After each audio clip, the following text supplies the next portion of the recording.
Where's Joey? I don't know. This place is like a maze. Then it's time to stop guessing and start messing. Yo, Freddy! Where you hiding at, you burnt-faced pussy? Hey, we should find the others first. You think you hot shit with the little milk kid, don't you? Well, let me see you come get a piece of me. Krueger, pussy!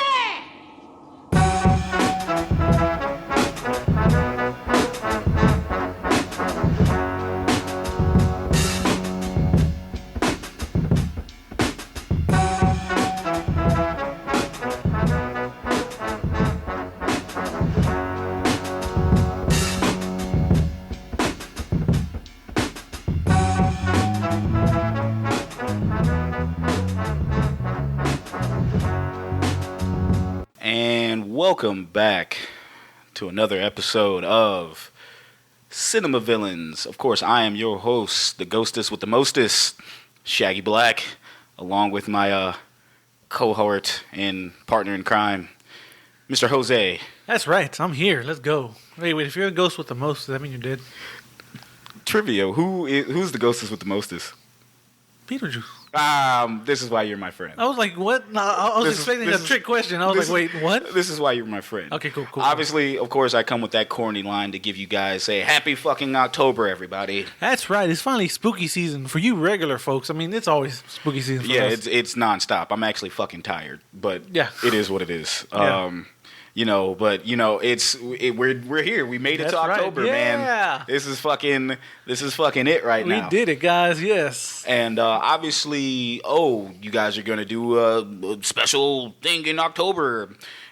Shut the fuck up. Yes, we are. I don't need you guys to judge us. It's only because it's the first year. That's why you're getting lucky. Yeah. Obviously, for the last few shows that you guys have been partaking in, thank you for listening to us. Thank you for subscribing. Thank you. That's right. We definitely appreciate you all for tuning into our nonsense on a weekly basis. Yep. And we will continue to bring you such nonsense. And happily, even for our own pain and suffering. Pain. Only pain. Only pain. Master Pain. Who was Master Pain? Major Pain? Pain? That was Betty. Before we became Betty, right? Betty. Take a drink. Are we doing it? Bro, I don't want to think. No, it's spooky season. Okay, stay focused. We won't talk. Stay focused. Okay. Stay focused. Okay, guys, what we're bringing you guys today is a special. Almost this whole month is going to be a special edition because this is obviously our first October, which I'm thankful that we're doing. Yeah. Because what we're bringing to you guys is we're going to start inducting people into the Villains Hall of Fame. The straight up Hall of Fame. The Cinema Villain Hall of Fame. Cinema Villain Hall of Fame. Not only do they get a seat at the table, they get a fucking shrine. A goddamn wing that we pretty much should call the Kerry Tagawa like wing. I say, they'll get the Hokage statue or man, that's Mount Rushmore, I guess, if you're not a weeb. Because I'm mad I understood what you were saying, and then I'm just sitting there going like rolling my eyes. At the same time, I'm like, that's actually kind of accurate. Mm-hmm. Google it, kids. I'm not going to sit here and explain to you what a fucking Hokage is. You should Google it. And while you're at it, buy the outfit. Oh, Jesus Christ, man. Fucking embarrassing. But yes, what we're going to do for this month of October, we're going to take a little spin on things. We're still going to bring you the original content, but we're going to pretty much take a spotlight to pretty much villains that are, without a doubt, numero uno in our hearts. And when you think of movies, you think of them. No matter how dumb the movie is, no matter how great the movie is, it's them. Boy, yeah. They are the fucking kings of kings. The point, you're going to see the movie for this person. That's it. No BS. You're like, I know what I'm getting into. It's because of this villain. Yes. And these are the type of villains that you grew up with. You either are terrified of, you may have idolized because you're super edgy. Edgy. Yeah, I'm guilty of that. I'm not even gonna. It's okay. I'm ashamed. But these are guys that without them the movies haven't been the same. And these are also especially in this time of year, these are also characters that have either put fear in our hearts or made us laugh or made us feel some type of way when we watch these movies, and we're not just talking about the actors, for obvious reasons, but we are talking about the characters themselves. I mean, the actors help, obviously. Oh yeah. Most definitely. Trust and believe. But sometimes the villains are played by multiple actors. Oh yeah. Sometimes the villain is played by one sole actor, or at least in the good movies, anyway. Yeah. Well, good. Yeah. Yeah. Okay. You know what I meant by that, but Yeah, I know what you mean. But this is what October is going to bring to you. We have 4 villains that we're going to induct in the Hall of Fame. Wait, 4, right? Because you're looking at me like I'm miscounting. No. You're right with the Trinity and. Yes. No wait, the Trinity. Oh shit! Did I like? I think you added one more. 2, 3. 3 and a possible. Yeah. 3 and a possible. Going with that. So we're gonna wing it, folks. We're gonna wing it. That is like 3 and a possible. That is what we're gonna do here. That's right. But that's right. for the first one that we're going to induct, is actually one of my favorite villains of all time. Oh yeah. Just off rip. We thought about this. We even had our roundtable discussion. Who was going to be our first inductee into the Hall of Fame, or the Cinema Villain Hall of Fame? And it's you. He kind of spoiled it a little bit. He said the Trinity. If you know the Trinity, you know of these people, and this is the first motherfucker that's going in here because he has either scared the shit out of you, or he has made you laugh. 9 times out of 10, he's done at least both. Yep, consistently. that's exactly right. From 1984 to 1994, this man has haunted a decade us. Of dominance. Yes, haunted our dreams and just made us laugh uncontrollably because of how ridiculous he is. That's right. But, of course, you and I all know this is the only Freddy Krueger. You can't even fucking keep a straight face trying to do that, man. No, I can't. You literally try every time. Yeah. And when I'm more impressed that you know more songs to these, and I'm like sitting here looking at you like, why the fuck are you doing that? Because you need to know the jingles. Everyone has a jingle. You're right. Except for Jason. No, Jason has a. He has a. Or the kill mama. Get the fuck out of here with that. Like, hey man, that's gonna be enough for discussion. Yes, that's later on. That's later on. That might be later on. We don't want to spoil. We kind of already did. Whatever. They know the trilogy. The point is, the Trinity. We're on this episode. Yes, we should not sleep on this episode. Damn sure shouldn't. No. I mean, then again, if you're black, you kind of have a really good like ratio of trying to live. Yeah, we determined this just a moment ago. Yeah, because this is one of those movies, guys. We actually have a really good chance of living. It's fucking great. There you go. Yes. But no, yes, we are bringing in our first member to the Cinema Villain Hall of Fame. It is Frederick Charles Krueger, aka also known as Freddy Krueger, and obviously the Nightmare on Elm Street series. Of course, we're talking about the good series. We do not count the remake. We won't ever count the remakes or anything. We kind of just stick to the classics. Right. Now there are some occasions where the remakes are dope as hell. Yeah. But that is rare. Yeah. Super rare. I mean, the reason why we picked him as the first ballot Hall of Famer, and then I'm not even gonna say ballot because we literally know who we're going in. Yeah. These are just like the first wings. Like October will probably be the significant month that we put people in the Hall of Fame. Pretty much any holiday or any time, but we will either let you guys know that someone's going in the Hall of Fame soon. But this month, obviously, with October being the 1 month, we're gonna give everybody a jacket. Yeah, a jacket. There you go. Yeah, Freddy gets a cool gold jacket. Why not? Gold, green. Green. What's our colors? Green and white? Green, black and white? Black and white, black, white, and green? They're getting a jacket of some color. We're going to figure that shit out. Yeah. But They're getting a Hokage jacket, bro. We're going to skip that.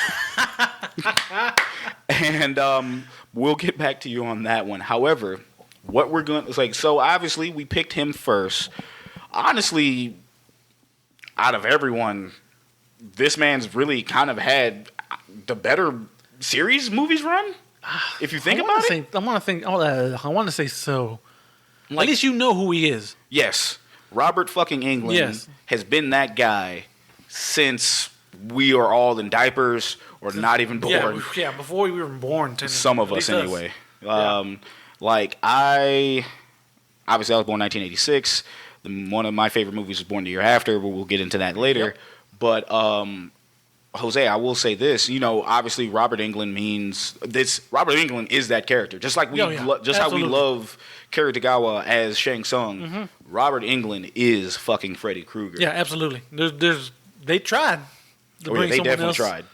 And he fucking had a hand pick. He literally said, "No, I like him. We can go with him." Yeah. And yet It's just that Robert Englund. What can you say? He is Freddy Krueger. No one gets him down. He can be really corny Freddy Krueger, or he can be fucking terrifying Freddy Krueger. He knows it better than anyone how he's going to play that character. Yeah, and it's just legitimately entertaining. It's always been entertaining. Mm-hmm. Even if the movie wasn't good, he makes it watchable. Yeah. And that is why... before I even go into why that is why, because one of the main reasons is why when you look at them, when we look at people for these Hall of Fames, obviously, and when we do see if they actually have a seat at the table, this man gets pretty much A pluses in every rank, in every stat that we put in. Mm-hmm. Because obviously, if you know the stats, what are his motives? He wants to kill kids. He's a fucking child killer. He's a child killer out for revenge. Mm-hmm. You burn him, and now he's a fucking immortal zombie ghost dream demon. Dream demon. Dream demon. Dream demon. I mean, now, obviously, he goes out that was his motive, just to get pretty much revenge. And his look. Iconic as shit. It's fucking iconic, man. That goddamn jacket. That red and green sweater. Jesus Christ. The Hokage jacket is coming soon. Someone please draw me Freddy in a Hokage jacket. Don't fucking do that shit, man. Anyway, but no, you know that red and green sweater. Yes. Anyway, even if you are wearing red and green randomly, you're like, oh, look at you, Freddy Krueger. Yeah, it's gonna, even red and black looks like Freddy Krueger. Fuck, man, I got a Freddy Krueger mock shirt on as I'm recording this episode. But it's you know, that whole style, the hat, the glove, on the left hand, and just the whole fucking his little top hat, or not top hat, but a little. It's like a fedora. Yeah, fedora. It's a fedora. Yeah, and then obviously his like roadmap of Nebraska face, it's just that whole thing, fucking super creepy. Like it can still. As goofy as he was in the other movies, he still came off creepy as fuck. Yeah, that first movie, he is absolutely terrifying. Oh, yeah, that was the first time you're seeing it, and you've never seen no shit like that. Like, it's just, God. Yep. You know, and I'll still have it burned in my retinas when he fucking just stretched his arms. Yep. And just kind of was chasing old girl down the street. Like, that is kind of like I said, super iconic. When you think of that look, it's fucking insane. Obviously, and this rolls into right of the other category, is he a threat? Absolutely. Fuck yes, he's a goddamn threat. It's like, have you fallen asleep? Oh, yes, I have. Or you're dead. Yes, exactly. You cannot fall asleep anywhere. No. You can't even fucking doze. You can't even go like you can't. If you have fucking suffer from narcolepsy, you are fucked. Yeah, it's a wrap. Rest for you. in peace. Yeah. Like, how are you still alive after this? I have no idea. Exactly. But this is the type of dude he was. Fucking terrifying, and also a big fucking goofball. Yes. Like, just a goofball, man. Like, I don't understand how, like, not only are you going to get murdered, you're going to get made fun of. You're going to get fucking clowned before you died. Dude, he verbally shits on you. Yes. Like, before he takes you out. Like, it is that shit. Like, you don't even see shit like that in horror movies today, because horror movies today are pretty much like all ghost and shit. Yeah. And I can go on a whole rant about how I feel about like the paranormal shit. It's enjoyable, but it's not for me. I'm gonna just that can be another topic on some day. Somebody's probably gonna bitch at me, say, "Oh, nah, man." Yeah, man, you just don't get Hereditary and Midsommar, bro. Fuck A24 when it comes to goddamn horror movies, but that's his hot take. They gonna come for you, Shaq. They got the pitchfork. They about to burn you. Like, this ain't about those fucking ghosts. We're talking about goddamn dream demons. But that's right. Speaking of that, man. So Jose, what was your first memory of seeing any of the Nightmare on Elm Streets or even the Freddy movie, or just Freddy in general? Yeah, first memory is I don't know. My first memory for certain is part 4, Dream Master. I have that movie tattooed in my brain. That is the Freddy movie I grew up with. Right off the bat, like I have that movie memorized. What did you? Do you remember when? Do you remember when? Like, how'd you like remember seeing it? Well, like, yeah, how do you? My uncle just had it. My uncle's a big movie collector. Just that's where I get it from too. And he was a horror fan like us, and he had the VHSs, and that was the. Damn, you saw your shit on tape. Oh yeah. Rich. He had the VHSs, man, and I just remember watching Freddy Krueger like on repeat. Like it was especially part 4. It was crazy because it was part 4 on. I didn't get the chance to watch the original or Dream Warriors till later on in the. Boy. Yeah, later on. Then we had Common Sense. Oh yeah. It was great. Like, and the reason why I asked you that is, unless you got more. No, that was basically it. That was my introduction, and then the NES game, of course. Ooh, yeah. I mean, this is a guy who goes through, like, he's still damn near 2 decades later, 3 decades later, is still in pop culture. Oh yeah. Heavy in pop culture. Yeah, he was on the Goldbergs last year for Halloween. Dude. Halloween special. Not just that, like episodes with like Robot Chicken. Yeah. Episodes of like just fucking Rick and Morty. Terry. Fucking Scary Terry, man. Scary Terry is literally fucking Freddy Krueger. Yeah. Like, it's crazy. Yeah, he's basically Freddy Krueger, but with swords for hands for copyright reasons. Like, for copyright reasons. Yeah, like that shit was so funny, man. Holy shit. I gotta pop out of this. Bitch. Like, oh, bitch. Shout out to my sister Jasmine there. Like, she we used to say that shit to each other all the time. It was like funny. When we say something like we'd say something like he's like, oh, bitch. And it's just so funny, man. Just but yeah, no, I guess since that was your first memory, my first memory, I'll never fucking forget it. My first Freddy movie was The Dream Child. Okay. I remember watching that. Had to be a kid. Now, I was fucking... I'm going to go ahead and share this with you because I think I told you this, but I'm not sure. I was fucking... I was a pussy when it came to fucking horror movies. Like, terrified. I would hear fucking, like... When my mom would say, my mom loves horror movies. She would just sit there and watch horror movies and whatnot, but she would watch Tales from the Crypt. When we hear Tales from me and my actual twin sister, my sister Ashley, love you, sis. When that music came on, we fucking ran to our rooms because we were scared. But she was a lot better than me. Me personally, I had nightmares. Yeah. But unfortunately, I had nightmares of like other shit. Like it was the goddamn TriStar horse. Yeah, I know. I don't blame you. Yeah, the TriStar horse galloping to the fucking screen. Fucking,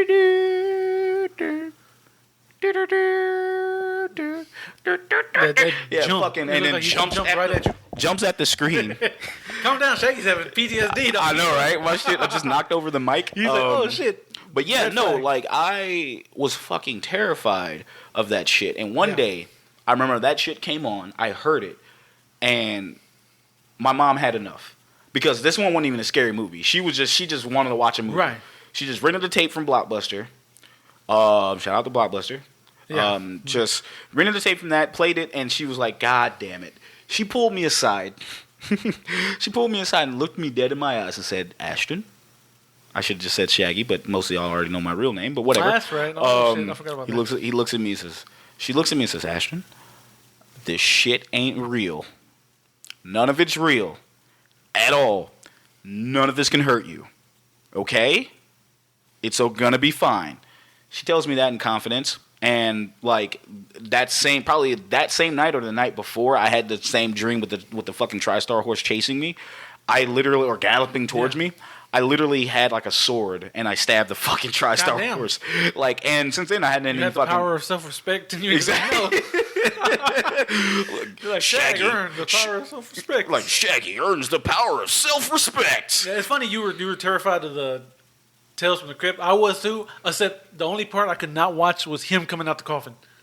That fucked me up. I could watch everything, but the minute he popped out the coffin, I had to either run behind the sofa or just close my eyes. Yeah. I fucking closed my eyes too, man. So it's like, but my mom told me that, and I conquered my fears. Yeah.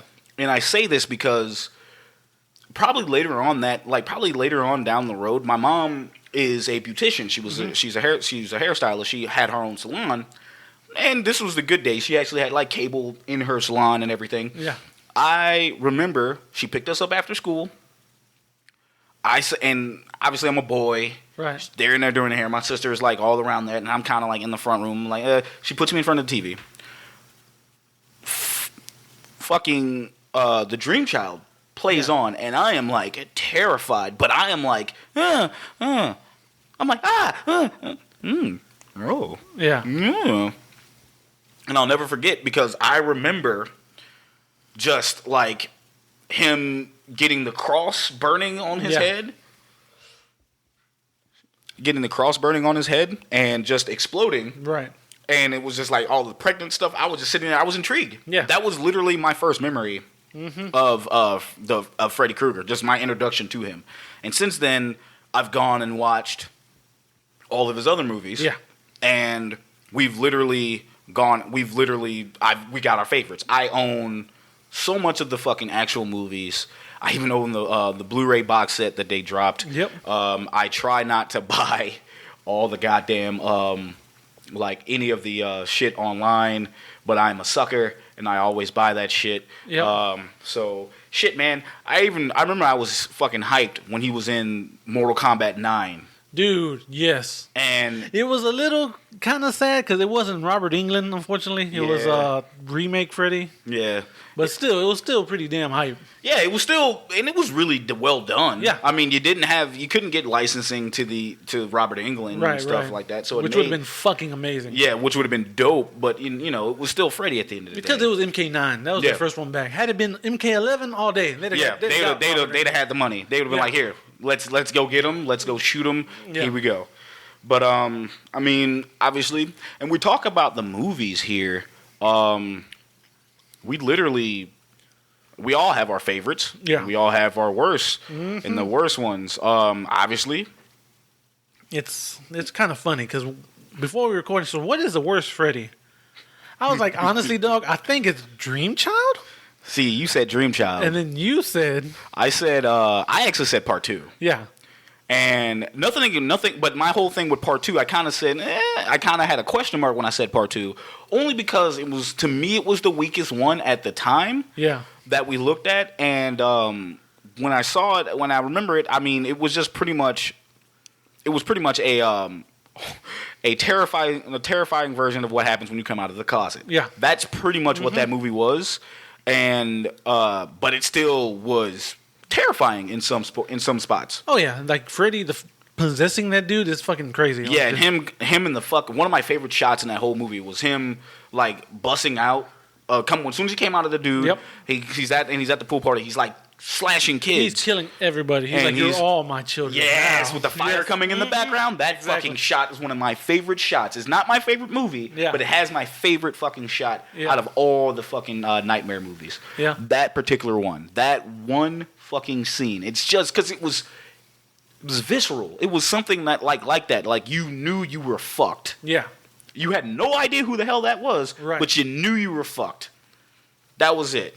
But I mean, there's a lot of Nightmare on Elm Streets. Mm-hmm. Obviously, like I said, it was damn near 10 years of movies that came out, and Robert Englund was in them and had a part of them until eventually he wasn't. Right. But do you want to go and rank them right now? We can rank them. All right. Because like we said, we were debating which one is the worst one. And then I just went up to Shaq and I'm like, well, to be honest, a lot of people hate Freddy's Dead. And that's when we looked at each other, realized, when's the last time we seen Freddy's Dead? Yeah, I was like, it's been years.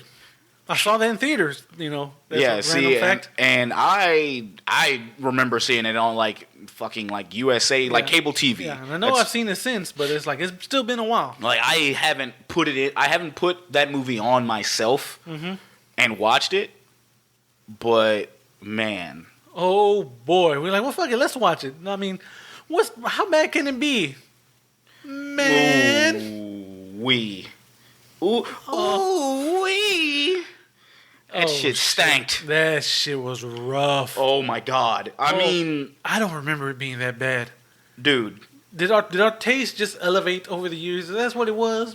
We become snobby. I will say that. Okay. We become snobby because, like I said, when the shit kind of went down, we started to enjoy the movie. Yeah. But the setup, that shit was like pulling everything teeth. not involving Freddy murdering someone is just like, what the hell?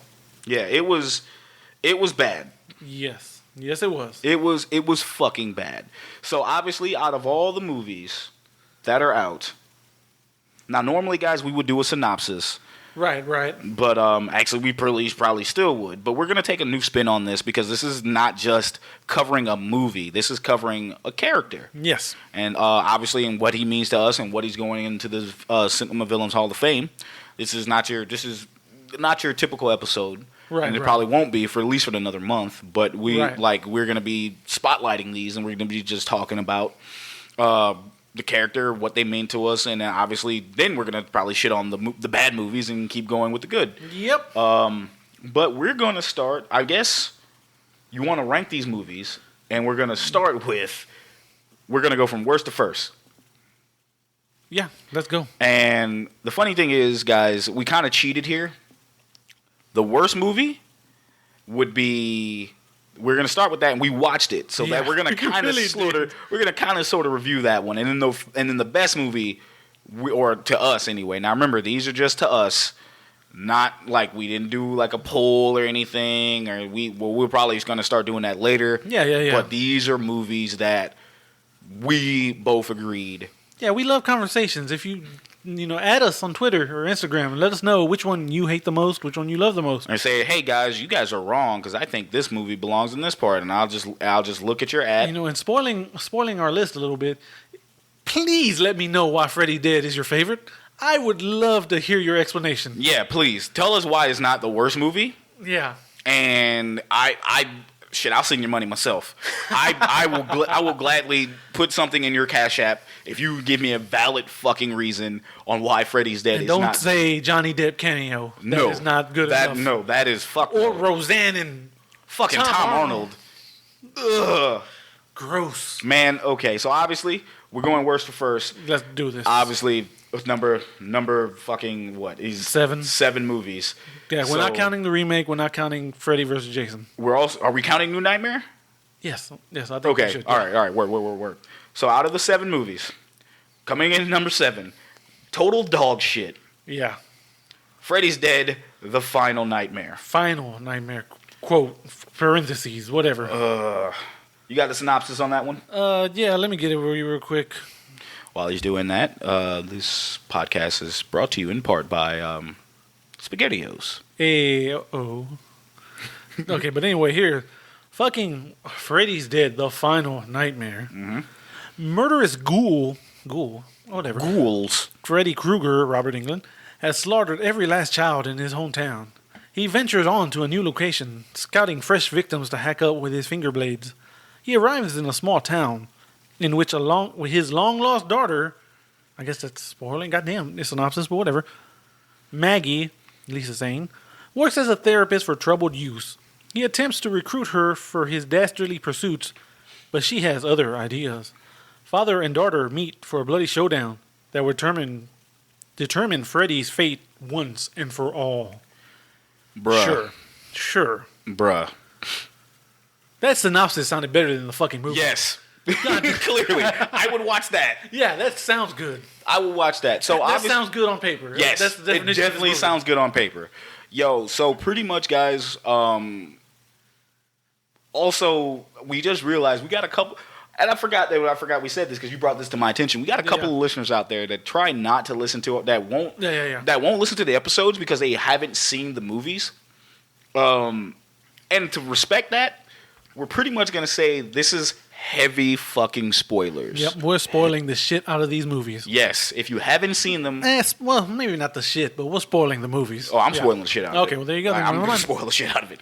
Have you not seen a Freddy Krueger movie, then yeah, what you doing? What rock have you lived on? Are you that much of a snob? That's what that is. If you're one of those people that says, "Oh, I'm Shaggy. I love paranormal movies," and yet but you know what? Bullshit. If you're a horror fan, you have at least seen the first Freddy. So get the fuck out of here. Exactly. Yeah. So you do not get our seal of approval. Right, yeah. But yes, just for heads on out, we will be going ahead and saying heavy spoilers, just so you know, and we cater to you guys because we love you guys, and we as much as we like to throw shit back at you guys, we do love you and we appreciate you. So we at least want to let you know, spoiler, or as a shout out to my man Cesar, spoiler alert, motherfucker. There you go. Is he still old and bitchy? Yes, okay, he is. Cool. Making sure. He's gonna be like, how does he know that? I listen, motherfucker. I listen to your shit. But yeah, so obviously Freddy's dead. Oh yeah. The moment we turned this movie on, we fucking it had the typical. Now this is the movie we watched. We only out of all the movies we will be listing that are in order from worst to first, we've only watched 2, and. Well, we've watched them all, but we've only watched 2. Like, we watched 2 together. So it's with that. So it's just but the rest of those, man. Whew. Yeah. Where do we even fucking start with this? Oh man, in the trash where it belongs. That's where we fucking start with this motherfucker. Yo, man, I want to set this shit on fire, bro. Like it's. Okay, so obviously if you're accustomed to watching the Freddy movies, they always do the nice little opening with like a quote. Yeah, with the quote and everything. It was a Nietzsche quote. Who was it? I don't even want to remember because typically I would like to remember that quote. However, the best quote came after it. Yeah, it's this hardcore philosophical quote. Welcome to primetime, bitch. And then followed by that. It was great. Like Freddy Krueger. Mm-hmm. The movie starts that way, and you see some random kid on a plane. No explanation. Fucking Shaggy was like, "What a raggedy ass plane at that?" Bro. Shaggy's like, "What fucking airline is he flying?" Yeah, I'm like, Spirit. I'm like, clearly. I had to fucking pause the movie, man, because I was like, "Yo, no!" He said, "Yo, homie was on that fucking Frontier flight, surviving, son." Yo, that's how I knew it wasn't a night. It's like you sitting there like, "Yo, you kind of think it was a nightmare?" Nah, fam. That's just how the plane is. If that would have been the case, I'd have made this movie so much better. My they God. acknowledged the fact. Dude, if we did it today, it'd be that. But it'd be like, would Spirit say no to like the public? No, they wouldn't, because there's like, yo, all right, this will get people on our eyes. But like, yo, you see the fucking plane dismantling in the air. It looks like when Bane hit the button and like kidnapped those boy. Yeah, it just fucking oh my God, so bad, bro. Ooh wee. But. Anyway, you see this kid, and he's obviously dreaming because the plane's falling apart. The lady sitting next to him gets shot out of the fucking plane like it was a goddamn ejector seat. Yeah. And he sees like a random little girl, says, "You're going to help him." And it's just tripping balls the entire time. And then dude obviously gets ejected, actually not ejector seated, up in the air. He falls through the floor. The floor and falls and just you see him skydiving. Yeah. And he's about to hit like a house. He wakes up in his bed. He's like, "Oh man, it was just a dream." Gets up, looks at it, and his fucking house is falling out of the sky too. And he's just like, "Fuck me." Like the whole time screaming and everything, and then like the house crashes, and then I'm sorry, I'm missing the fucking best part. You hear Wizard of Oz theme, the little wicked witch to the west. And who's on a fucking broom? Yeah, it's fucking that, and then he's just on the broom. Yeah, Freddy Krueger just chilling on a broom, talking about doing the witch laugh. Dude, this is probably honestly, man, as much shit we're about to give this movie, that had to be probably one of my. I like that entrance. It gets. This is movie number 6, so at this point, you know what Freddy's about. Yeah. You know, here he comes. Talk about, get you, my pretty, and your little soul, too. He's a fucking goofy. Like, he's a goddamn goofy, as he's like, and I'm sitting there like, he is the pun master, man. Boy, you think I throw out some puns. Man, Freddy, boy. Robert Englund. One thing I will give this movie, he was having fun. Yeah. The movie could have been dog shit, but he was literally looking like he was hamming it up. Having fun. There's some scenes where he looks like, let's get this over with, man. I mean, yeah, but at the same time, I think he had fun in that intro. I think there were times in this movie where he was fucking having the time of his life, like just off rip. Like to me, that was like he was just like hey kids, fucking showing up like some. Oh my God! But anyway. back to sadness. Back to sadness. This, like, he fucking came up, and the house is falling. The kid falls on the ground, and he wakes up. First off, I forgot to say, his feet was dirty as hell. Oh, goddamn. Jesus You noticed Christ. that. Like, I wasn't looking, but it's like, okay. dude, I'm just sitting there. Homie is like in a plane. It's like, put on wakes up some in socks, his bro. wake up in his bed, and his feet look like Flintstone feet. Like that. This movie fucking pissed me off from the beginning. I'm like, bro, Tarantino does not approve. you are an actor. Actually, I take that back.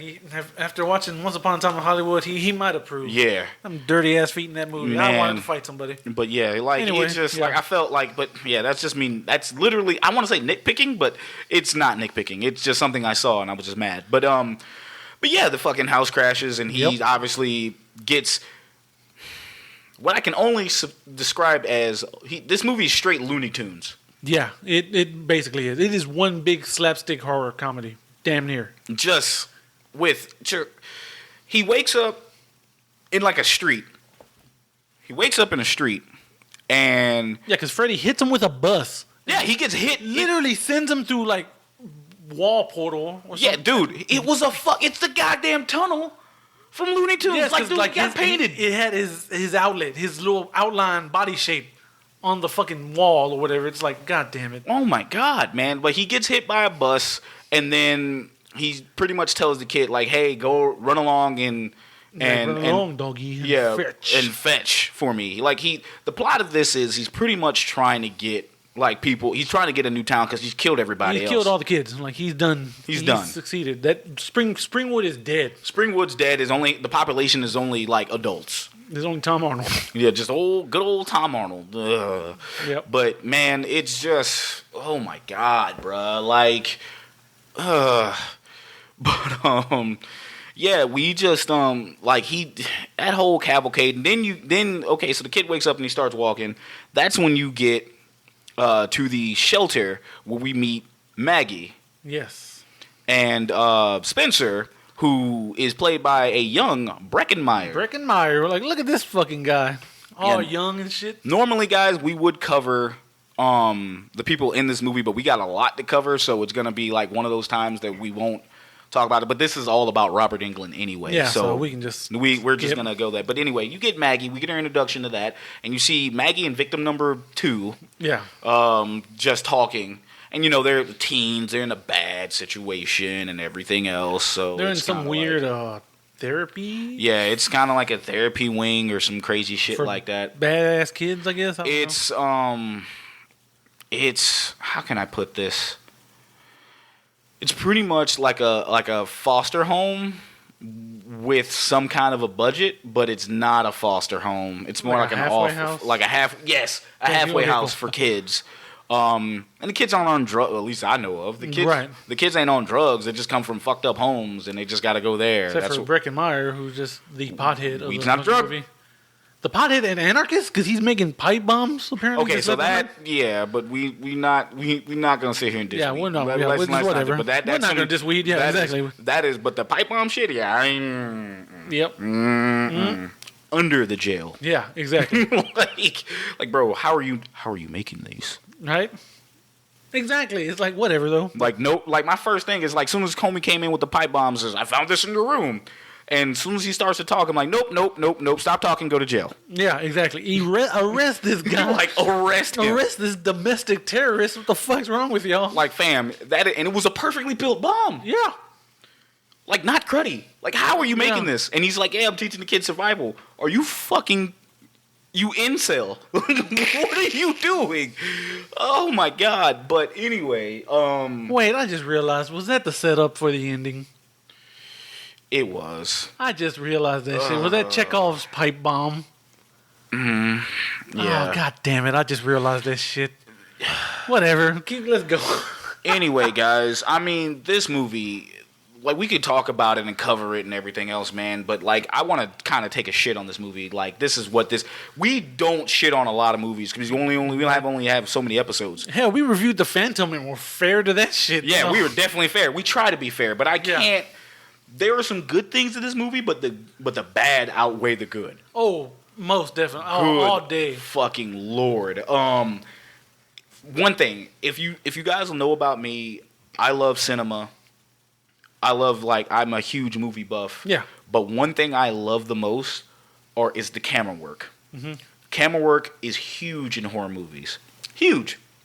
In the 80s, early 90s, you get some really good camera work. Yep. But you get some really shitty ones. Oh, yeah.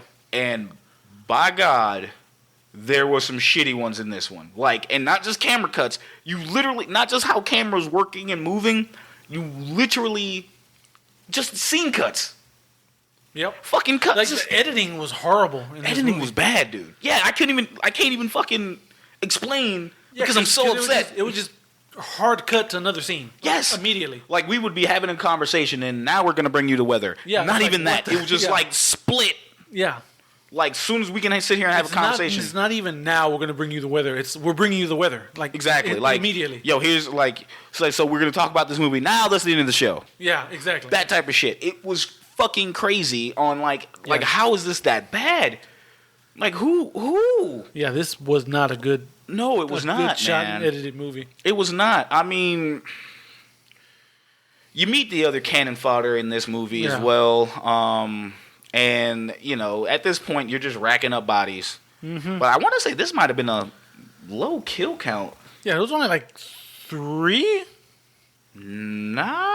Yeah, 3. 3, random kid, deaf kid, Breckenmeyer. Yeah, Maybe 3? Like the kid who out of the plane. Yeah. It was all dudes. Yeah. Yeah, it was all dudes. Yeah, the women survived. The other boxer girl, I forgot her name already, sorry. It's cannon fodder number 3. Yeah. She survived. I mean, she survived. She kicked Freddy in the balls. Okay, that's cool. She kicked him, and he's like, oh, and he fucking no-sells that shit. And that shit was the funniest goddamn thing ever to me.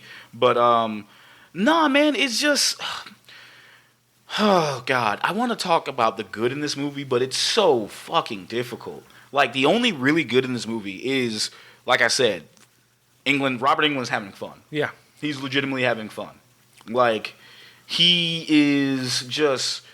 it's kind of like at your last day at the last day at your job. They can't fire you.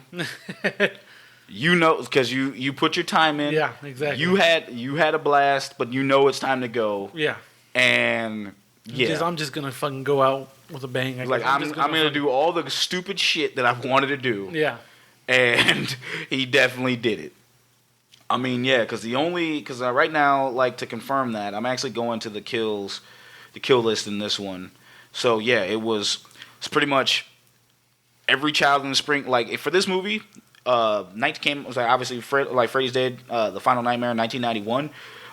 Every child in Springwood and their population, he killed Carlos Rodriguez, Spencer Lewis, and of course John Doe.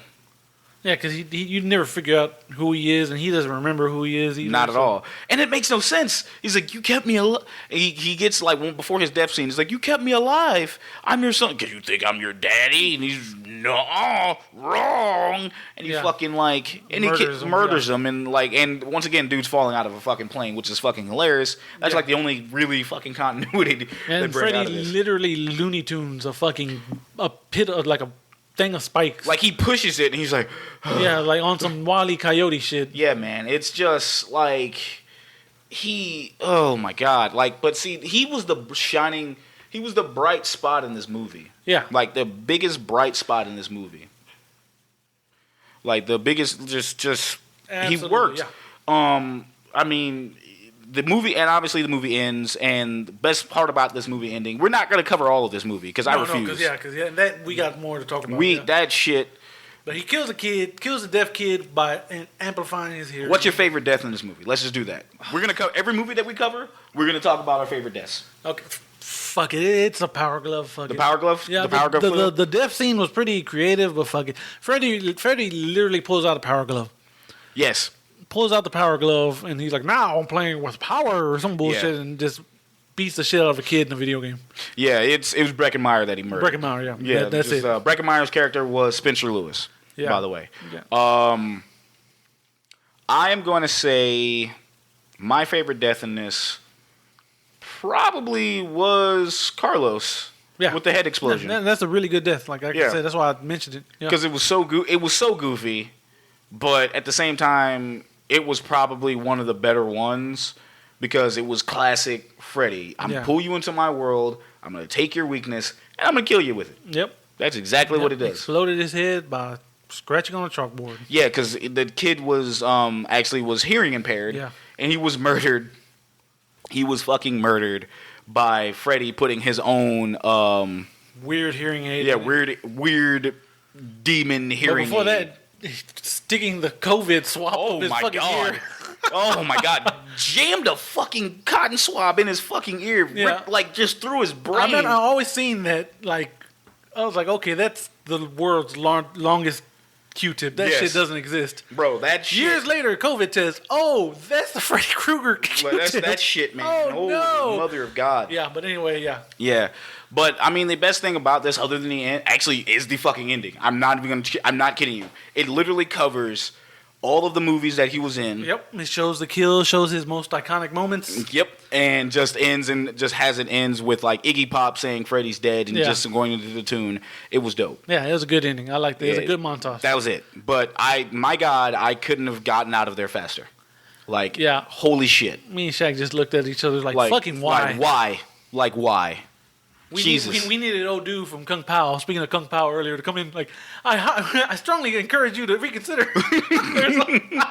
I wish we did, man. Because, I mean, it's funny because we're gonna cover bad movies. Oh yeah. But when they're bad and they're kind of like our favorite characters and everything, it's just rough. It's rough, man. But obviously. Oh man, that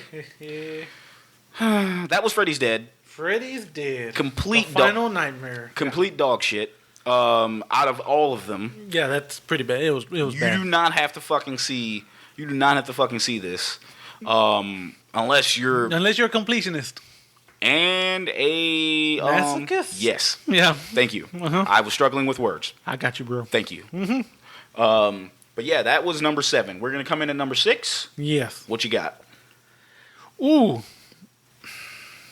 At number 6. You know what I'm going to put at number 6? You go for it. I think I know what you're going to put at number 6. Go. I'm going to fucking put, I'm actually going to put the fucking Dream Child. Really? Because that's what I was leaning towards. Yeah, I'm going to put Dream Child. Mm-hmm. Even though it was my first Freddy movie, Dream Child is gonna be, which is it's pretty forgettable. Yeah, it's forgettable, man. It's Nightmare on Elm Street 5, The Dream Child, came out in 1989. Yeah, we're going with that one at number 6. Mm-hmm. This one obviously forgettable. Yeah. Now we told you we covered Freddy's Dead only because we watched that one. The numbers between 6 and 2 we've seen. Yeah, don't get us wrong. Like I said, we've seen all these movies. But we didn't watch them recently. Yeah, exactly. We're just here, like with this, we're just here to rank them as our favorites and go from there if we want to talk about them. Yeah. And tell you if you should watch these movies or not. Honestly, with Dream Child. If it's on, leave it on. I guess. Yeah, if it's on. I mean, there's funny kills in Dream Child. He turns into a Super Freddy. Yeah. In Dream Child and beats up wannabe Punisher or whatever the fuck that was. Yeah, just that whole thing, man. Like it was just it was a lot to do with that shit, man. Yeah. Like it's I still say like my favorite fucking. And you get Freddy's origin, right? Yeah, because they turn into a little bit because they teased it in part 3. Yes. You really didn't cut. Part 4 was pretty much a continuation of like part 3, but 5. This was more of like a true sequel to 3 in a sense. Well, kind of. I don't know. Only because they brought back that plot point. Yeah, they brought back that because that was a fucking important plot point. Mm-hmm, yeah, you found out where who his mom was. Yeah, and what happened to her. Goddamn. Yeah, that's rough. When you get the whole big oof. When you get the bastard son of 100 maniacs. Yeah. And when you think of what a bastard is, and what that poor woman went through, and 100 maniacs, it ain't pretty. Yep. It was not consensual. Let's just put it like that. No. But anyway, I mean, this movie, it is forgettable. Yeah, it's forgettable. Like to me, do you need to watch it? Like I said, if it's on. Like It's I said, on. if you're a completionist and if it's on, it's okay. You'll get some good chuckles out of it. Yeah, Some you good definitely feel. will. Like it's super funny. Yeah. Like what like obviously the murders that he had in this one, obviously once again, he only really killed 3 people in the Right. Dream Child. Uh-huh. Dan Jordan, Greta Gibson, Okay. Mark Gray. Oh wow, 3. Like just three people. Yeah. What was your favorite death in this? In this one, it was probably. I want to say Super Freddy, but no, I think it was Dan. Because if I remember right, Dan, his motorcycle turns into Freddy, Yeah. and it like body horrors his ass. So Yeah. that's pretty cool. And he's riding down the Yeah. and he's riding down the That road was a and pretty shit. cool practical effect. I did Yeah. like that. Yeah, so I'm gonna I'll say do that one. I'm gonna say that one. Yeah. I'm gonna agree with you there, but but like I want to say this one has a special place in my heart because it was my first one. Yeah. You never forget your first. No. But I'm gonna say Freddy dying in this one probably stuck out to me. Okay. Yeah. Because it was like you saw it was weird. You saw the baby. Yeah. Because first he comes out as a little weird Freddy baby. Fucking Freddy baby, and then like It's a boy. it's a boy, and then but he gets like his mom Yeah. fucking kills him with the goddamn cross or some shit. Yeah. Sucks him back into Yeah, her womb. yeah, it was the weirdest Yeah. shit. I'm like, okay. Yeah, Yeah, because I'll never forget that ending. That ending is true because she's pregnant again. yes, And then the movie ends with like Freddy's claw coming out of her stomach, and he's Yes. all like, "You're a stupid bitch, let me out!" Blah blah blah. blah, blah. yeah, it was, And like the doors just closed, like on some Mystery Science Theater shit. yeah, Just dude, like- it was, oh my god, like it, super forgettable. I may actually, as soon as we actually finish, I may turn that on Right. just to kind of go back and watch it. But yeah, that was and like I said, should you guys watch this? Yeah, if it's on, If it's on, it ain't it's bad. on. Like if you have it, yeah, why not? Hey, going Perfect. back to Freddy's Dead, I forgot to tell you something. I think I told you this before, but I'll tell the audience. Watching that really made me want to see Peter Jackson's version. Oh Because yeah, Peter Jackson, you know, he did what was it, Dead Alive. yeah, And New Line really liked that movie. They're like, hey, man, we need you to do the final Freddy movie. And he was like, okay. And he wrote a treatment. The story was, it was kind of meta because at that point, Freddy's a joke. You know, Freddy has become a number of puns. You watch him, he's essentially the hero. You know, he's always making jokes. And that was the point. No one was scared of Freddy anymore. So therefore, he was powerless. So kids would literally take sleeping pills on purpose just to go into the dream and fuck with Freddy. Because they know he couldn't do shit. You know, like, hey, look, let's go fuck with Freddy tonight. You know, let's man, go to sleep. And then something happens and Freddy, quote unquote, accidentally. You know, at this point, Freddy's powerless. He's just like a bitch. And, you know, but somehow he accidentally kills a kid. And when he kills that kid, he becomes old Freddy again. And the way they described it, it was going to be more like original Freddy. Like, he wasn't going to be making puns and shit anymore. He was just gonna be murking dudes. Yeah. That was going to be the... That's funny that you mentioned that because Freddy Krueger, reading this Villains Wiki, Freddy Krueger was designed by Wes Craven to be the typical silent serial killer, such as Jason Voorhees or Michael Myers. However, in the sequels, Freddy developed a cheeky persona that enabled him to be a black humored villain. Yeah. Which makes a lot of sense. Because that actually makes, because he had to, it's that originality that was brought to him about exactly. that. That's what makes him stand out over all the rest. Like, he's not some crazy dude in a mask. No. Just murking you, you know, silently in the shadows. No, he is fucking with you. Up to the point you die. It's crazy. And here's a fun fact too. Now that we're going back to the Freddy's Dead real quick. It's called, like, Robert Englund's favorite kill in all the Elm Street movies. Yeah. Where he kills Carlos in Freddy's Dead. Robert Englund has stated that his favorite kill in the Elm Street franchise is Carlos' death in the 6th film. Carlos dies by having Freddy replace his hearing aid and causing his head to explode. Yeah. Like that, that man of class. Right, there you go. Man of class. There you go. Let's see But here. yeah, I just forgot to drop that because I was like, man, I kind of want to watch that movie instead. We should have. Well, at that point, I'd watch anything over what we got. we definitely needed. I would a have loved to goddamn- see how that would have went. But yeah, that was number 5. Yeah, and that was number 5. Well, six. Yeah, number 6 was number 5. Yeah, we're fucking ourselves up. All right, now let's get to number 5. Yeah. What do you think number 5 is? I would put Nightmare 2 at number 5. Really? Yes. Again, this is just my taste, guys. Just yeah. And our tastes are kind of similar in a sense because I'm right there with him. Yeah. I do really like this movie.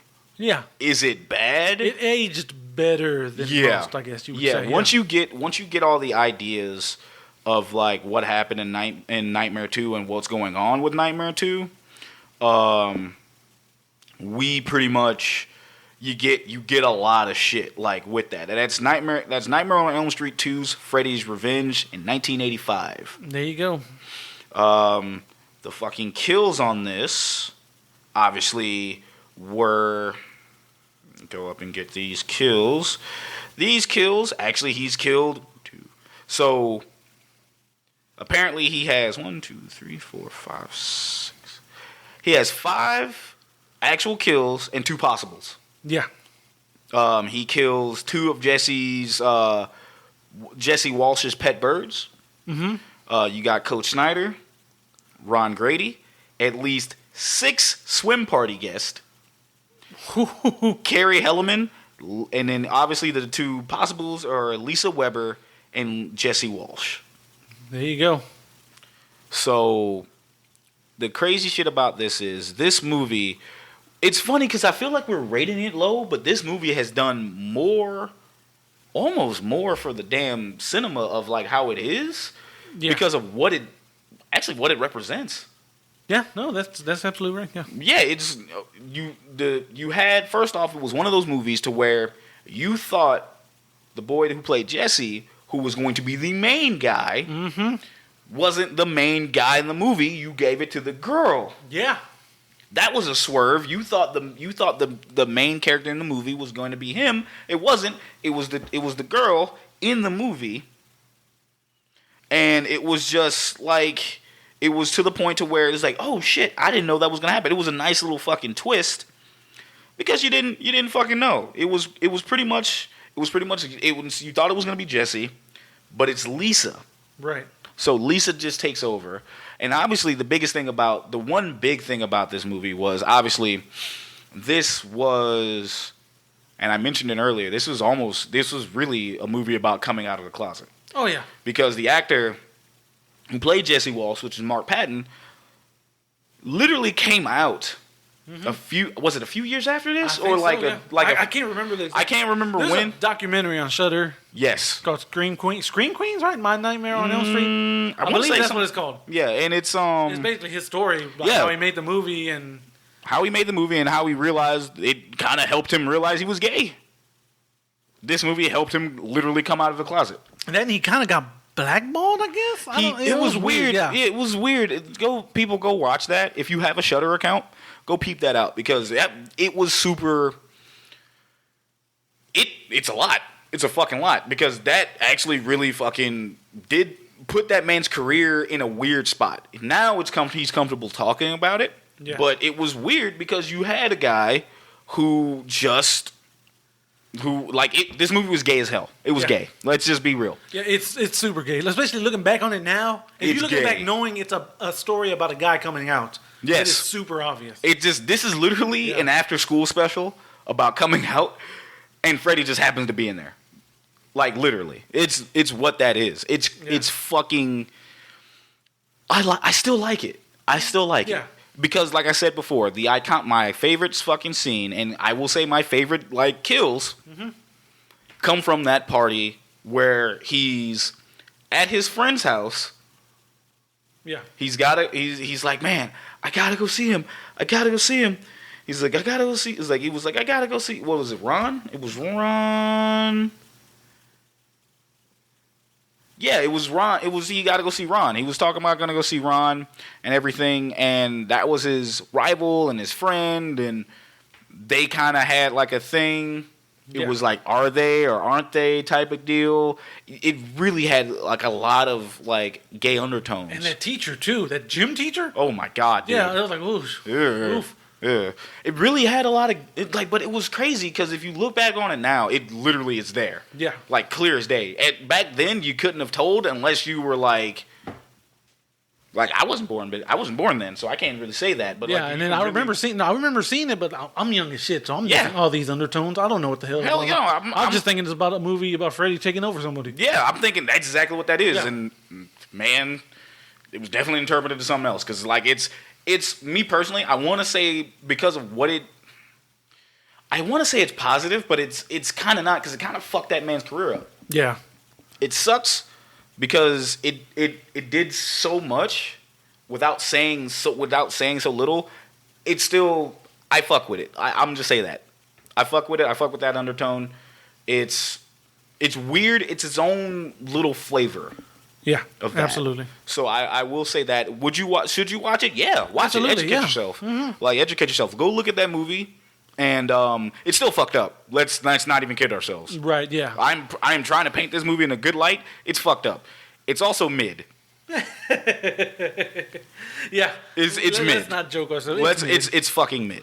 It's super mid. And unfortunately, it had the unfortunate effect of coming after one of the greatest movies ever made. It's the sequel to one of the greatest movies ever made. Yep. And the original creator didn't come back, so it was a long shot to begin with. Yeah, dude, it was rough. It was rough. But that's actually what, number 5? Yes. So we're going on to number 4. Yes. What we got at number 4? No. I'm confused as fuck. 7 was Freddy's Dead. Yeah. 6 is 5. 6 was 5. 5 was 2. Okay, so 4 would be 4. For me, that's what threw me off. Yeah, because I was sitting there going wait, hold on, time out. I know we're getting fucked up. Yeah. I know we're getting fucked up, but we can't That's why you shouldn't drink in podcasts. Nope. I definitely, because I thought about smoking before this, but it was no, sir. I will not partake. Never, nah, man. Now that's how Freddy takes you over, bro. Exactly, with the devil's lettuce smoking. Devil's lettuce. I love the devil's lettuce. That's my favorite slang for weed, bro. It's just so stupid, dog. With the devil's lettuce, but the devil's down there I don't smoke this shit. Get the fuck out of here, man. This is a mid. Yeah. You look at the devil in his eyes, yo, but the mid be selling. Yeah. But the mid be selling. So we're gonna go with the Dream. We're going with the Dream Master and number 4. Movie I grew up with. Yeah. 1998. 1988. 1998. Oh boy. Woo wee. Yeah. So I was, throwing my age out there. I was 4. So by the time I was watching these movies, this was about right. No wonder this was the Freddy, I guess, of my generation. I guess. This one was weird. Because it wanted to take what made the third movie really good with dream powers and shit like that, and just let's make it its own thing. But they were trying to capitalize off the popularity of 3. Yeah, because they knew they struck gold. Mm-hmm. They knew they struck gold with 3, so there was let's bring back some of the cast. Yeah, because remember it was supposed to be a trilogy. Nightmare was supposed to end on part 3, but that movie made money, and of course, New Line said money. Oh no! Come back, Freddy Krueger. You ain't dead. Yeah, you ain't dead. You out here. Yeah. But it was with that, it was just That's probably one of the weirdest resurrections. It was that I'll never forget that because that's tattooed in my brain. This the dog. The dog pissing fire. Yeah. On Freddy's grave in the junkyard. In the junkyard. And he just comes back.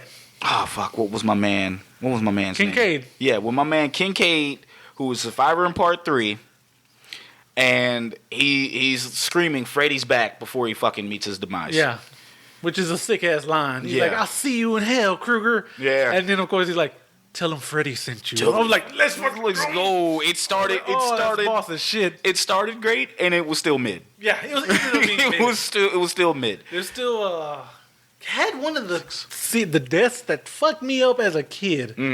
Is where he turns old girl into a roach. And puts her in a fucking motel and fucking squeezes. Yeah, man. That fucked me up as a kid. Really? It was just the fact that she turned into a roach and just it was crazy, man. It just that's crazy. How? No, I want you to elaborate this. How were you afraid of that? I wasn't afraid. I don't want to say it might have traumatized me. It stuck in my head. I will always remember that shit. Okay. Even as a kid, I was like, Okay. "Nah, Freddy turned her into a roach because her arms are like ripping off. Yep. And she's getting little bug arms. I don't know what you call them. And her face gets stuck in it, and she picks up her face, and like her face peels off, and she got the roach. That shit, like I said, that was insane. The effects on that was great. That was Screaming Mad George, I think. We can look that up here in a minute. He's one of the great, practical effects guys of the '80s. Screaming Mad George. I think that was him. I'm not sure. Don't quote me. Shag's looking it up. But yeah, that shit. So he's had in this movie. Mm-hmm. 1, 2, 3, 4, 5, 6. He's actually killed 6. Yes.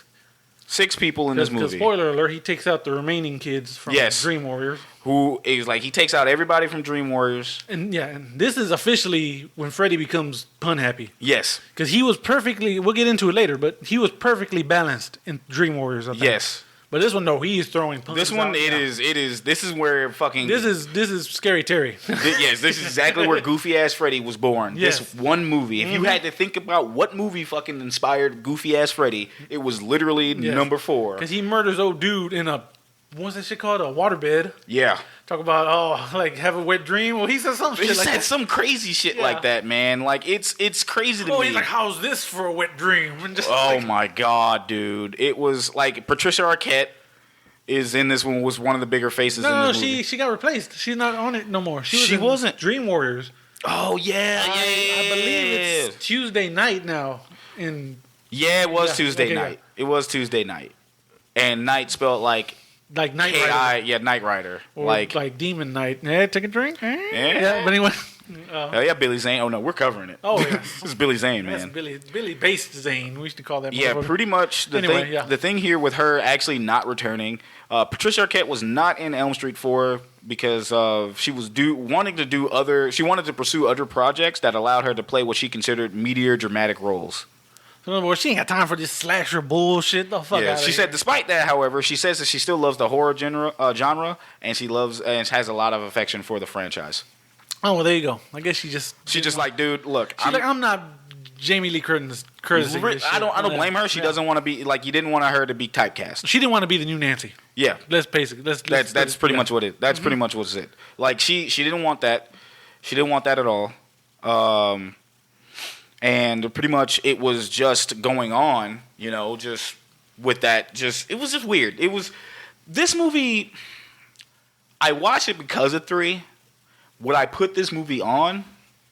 Probably only after watching 3. Right. I just want to finish this. I want to continue the story, so let's see where it goes. Yeah. Yeah. I will say with this one, if you watch it, go ahead. I mean, me personally, I would watch it after watching 3. Yep. Are you gonna turn? And would I turn this on without watching 3? No.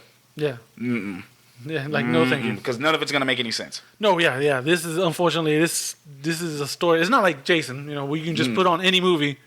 No, you got. This is literally Dream Warriors. Freddy has a continuity. Yes. With the exception of Freddy's Dead and Freddy's Revenge. Too. Yeah. That one. Really. That one. So I will say this: Part 4 was pretty much 3.5. Yeah. It was like, hey, this is kind of like 3.5 the spinoff because we're gonna nope, I'm going back and killing these kids. They fucked me up. They beat my ass. They had my ass in the first half. Not gonna lie, like what that was. That's exactly what that was. They beat my ass. Not gonna have, but it's still entertaining. Oh yeah, it's the highest grossing Freddy movie. It is. Yeah. Actually, I did see that. Is it? It might not be anymore, but yeah. No, because during that time, I actually had it up. It actually made $49.4 million. This is 88 money, right? Or 89? 88 money. Yeah. $49.4 million on a $7 million budget. Oof. So that movie made money. Freddy wasn't done. Bank. Fucking Freddy was going nowhere. Oh, it also plays on Sci-Fi. Get that. But, there you go. But yeah, no. What's your favorite? So, what was your favorite kill in this one, or favorite death? Let's just say favorite death. Let me see. I'm trying to think. There's the wet dream. King K just gets stabbed. Yeah. He went out that's another reason why I didn't like this one. It's probably the roach because that's the one that stands out. It's like the craziest death because I know old dude's brother just gets beat up by Invisible Freddy. It's kind of fucking weird. It's weird. Yeah. I'm gonna go with the roach one too because that one sticks out a lot. Also, like, people like, Shag, you're probably just going with Jose on No Secrets. No, not true. Me and him almost have the same kind of opinion on things. Yeah. The roach one was the first thing I thought of. There you go. Yeah. As soon as when he brought it up, I was like, oh shit. Like, yeah, because he crushes it in his fucking hand, and it's gross. Yeah. The cockroaches are nasty. With his little, you can check nasty. in, but you Can't check out. Bam. Crushed it. Done. You are defeated. Gravity squeeze. Exactly. Gross. But like, fucking, and this also has the weirdest Freddy death. Like, to this day, I don't understand what the fuck happens. I don't. Because she just recites a poem, and she's like, evil will see itself and die. And she just puts a mirror in Freddy's face, and he fucking just doesn't see like his souls escape, like his souls revolt, and like he dies. Yeah, he dies. It's just like it's like he's just doing like what? Was it the spin? Was it the spin? It which like it was the green. Yeah, I think it was the spin, green little spin. Yeah. But anyway, this movie was. Yeah, like I said, it's mid. It was the one I grew up with, and for the longest time, it was my favorite. But then I grew up. Yep. And then I'm like, no, Jose, get out of here. This one's mid. So obviously, number 7 was Freddy's Dead. Yep. Number 6, Elm Street 5. Yep. Number 5, Nightmare 2. Nightmare 2. Number 4 was number 4. Yep. Now we're getting the top 3. Top 3, baby. Top 3. What's your number 3? I have New Nightmare at number 3. Ooh. You? Do we got a debate or no? Are we on the same? Because this is going to determine if we had the same list. Yes. Yes. Oh man. You know what? I'm gonna agree with you. I'm gonna go there. Because 1 and 2 are obvious, but yeah, exactly. but obvious to us. You're right. Yeah. You're right. But New Nightmare obviously came out 94. In 94. Mm-hmm. This was Wes Craven's last Freddy movie. Yep. For obvious reasons. This was... Oh, no, it's not. I almost said this was Robert Englund's last Freddy movie, but no. Yeah, no, it's... He came back for that, crossover we all wanted. Buddy. It's actually on HBO Max that you can actually watch. This one actually was super different. Yes. Way different. If you want to... low-key, this was his beta run for Scream. Yep. Because it was meta as fuck. Yeah, dude. It was from the Hollywood studio to like the characters who played their parts in the Robert original Englund movie. Playing himself. And also playing Freddy Krueger, playing New Nightmare Krueger. Yes. Yes. This was something new and something out of the box. Like super out of the box. Yeah. Because you didn't get it, especially in horror movies where it's kind of like, let's go inside that. Or it's like, hey, Freddy's not real, but what if he is? Yeah, it's kind of genius, the plot of this movie. Wes Craven was a genius, because it's like, how do we explain it? Oh, guess what? Freddy Krueger's kind of real. Yeah, he's kind of real. And he's been happy we've been making movies about him. Blah, blah, blah. Yep. We killed him in the movies. He's pissed, and now he wants to come out. Yeah, he don't like that. Yeah, it's like, holy shit. It's genius. It in a meta way, it explains why you keep making so many fucking sequels. Yes. It's like, we have to appease this demon. Yes. If we don't, he will literally kill all of us. Yes. And Heather Langenkamp? Man, Heather Langenkamp, who, one of my favorite Scream queens.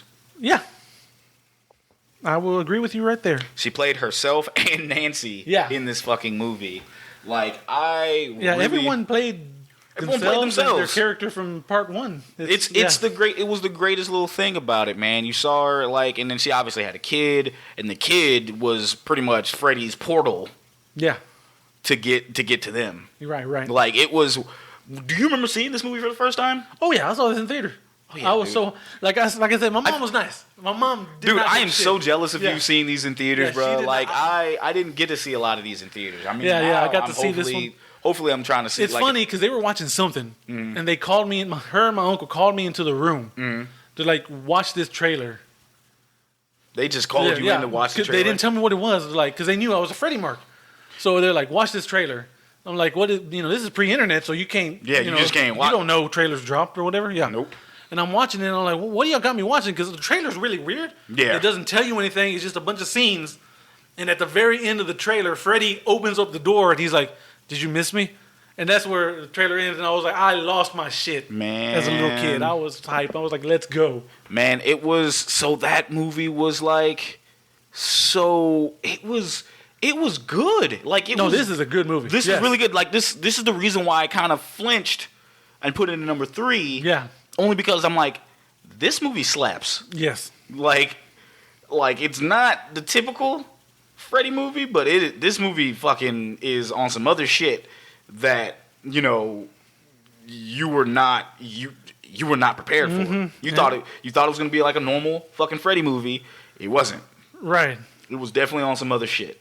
Like on some other shit. Like people were dying. Like you had no idea who was gonna die. In the Freddy movies, you definitely knew. In the Nightmare movies, you kind of was like, okay, she stays alive, but the rest of them are dead. Yeah.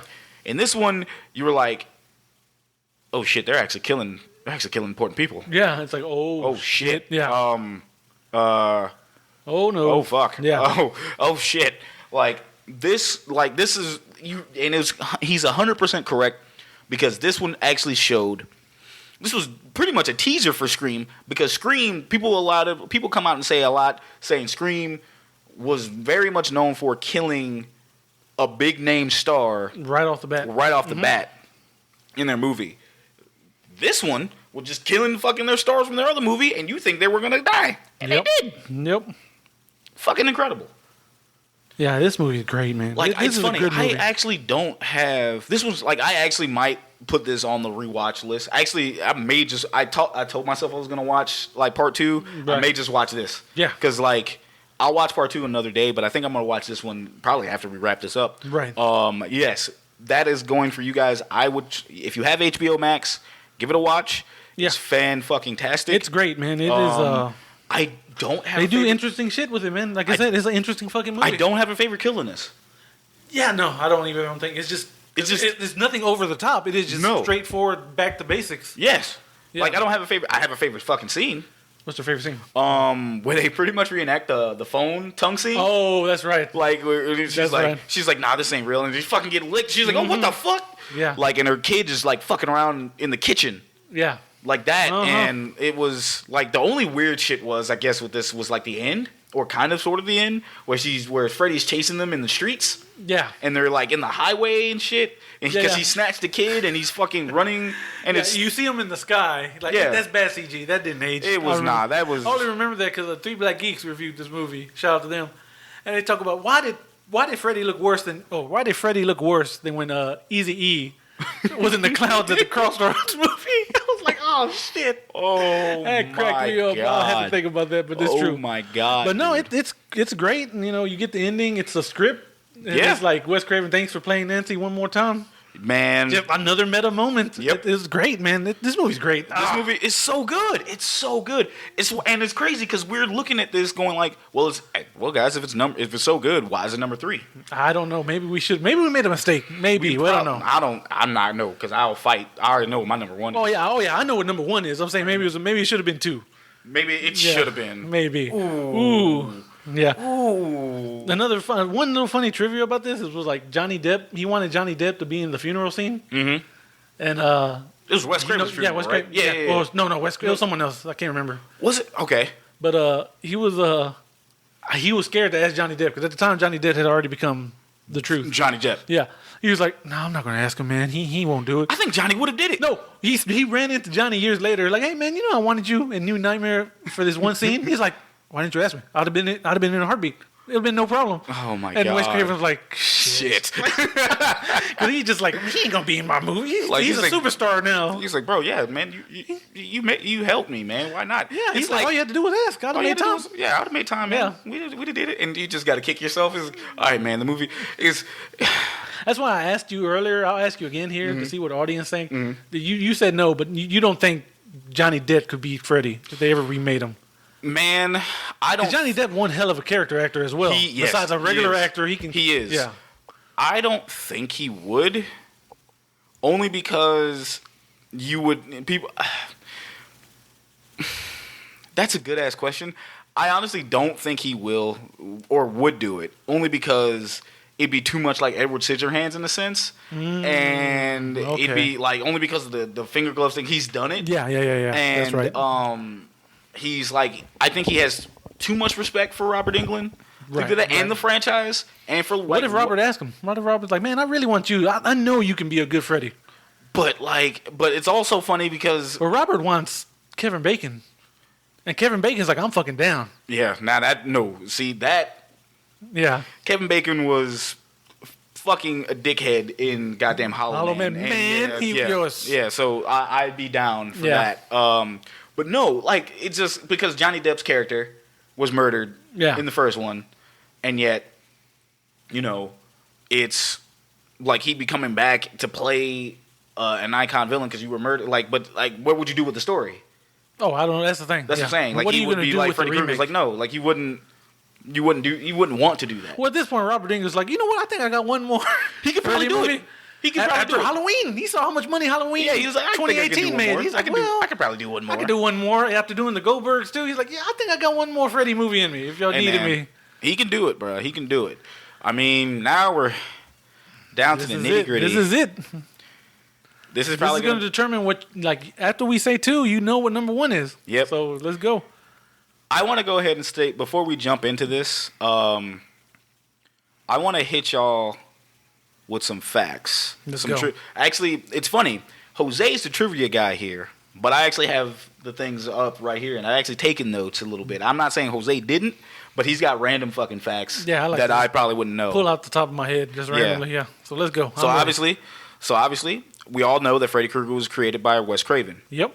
Freddy Krueger was based on the late real-life American criminal and cult leader by the name of Charles Manson, while Freddy's appearance was based on Klaus Kinski's portrayal of Dracula. Yeah, that's right. He was almost supposed to be Nosferatu.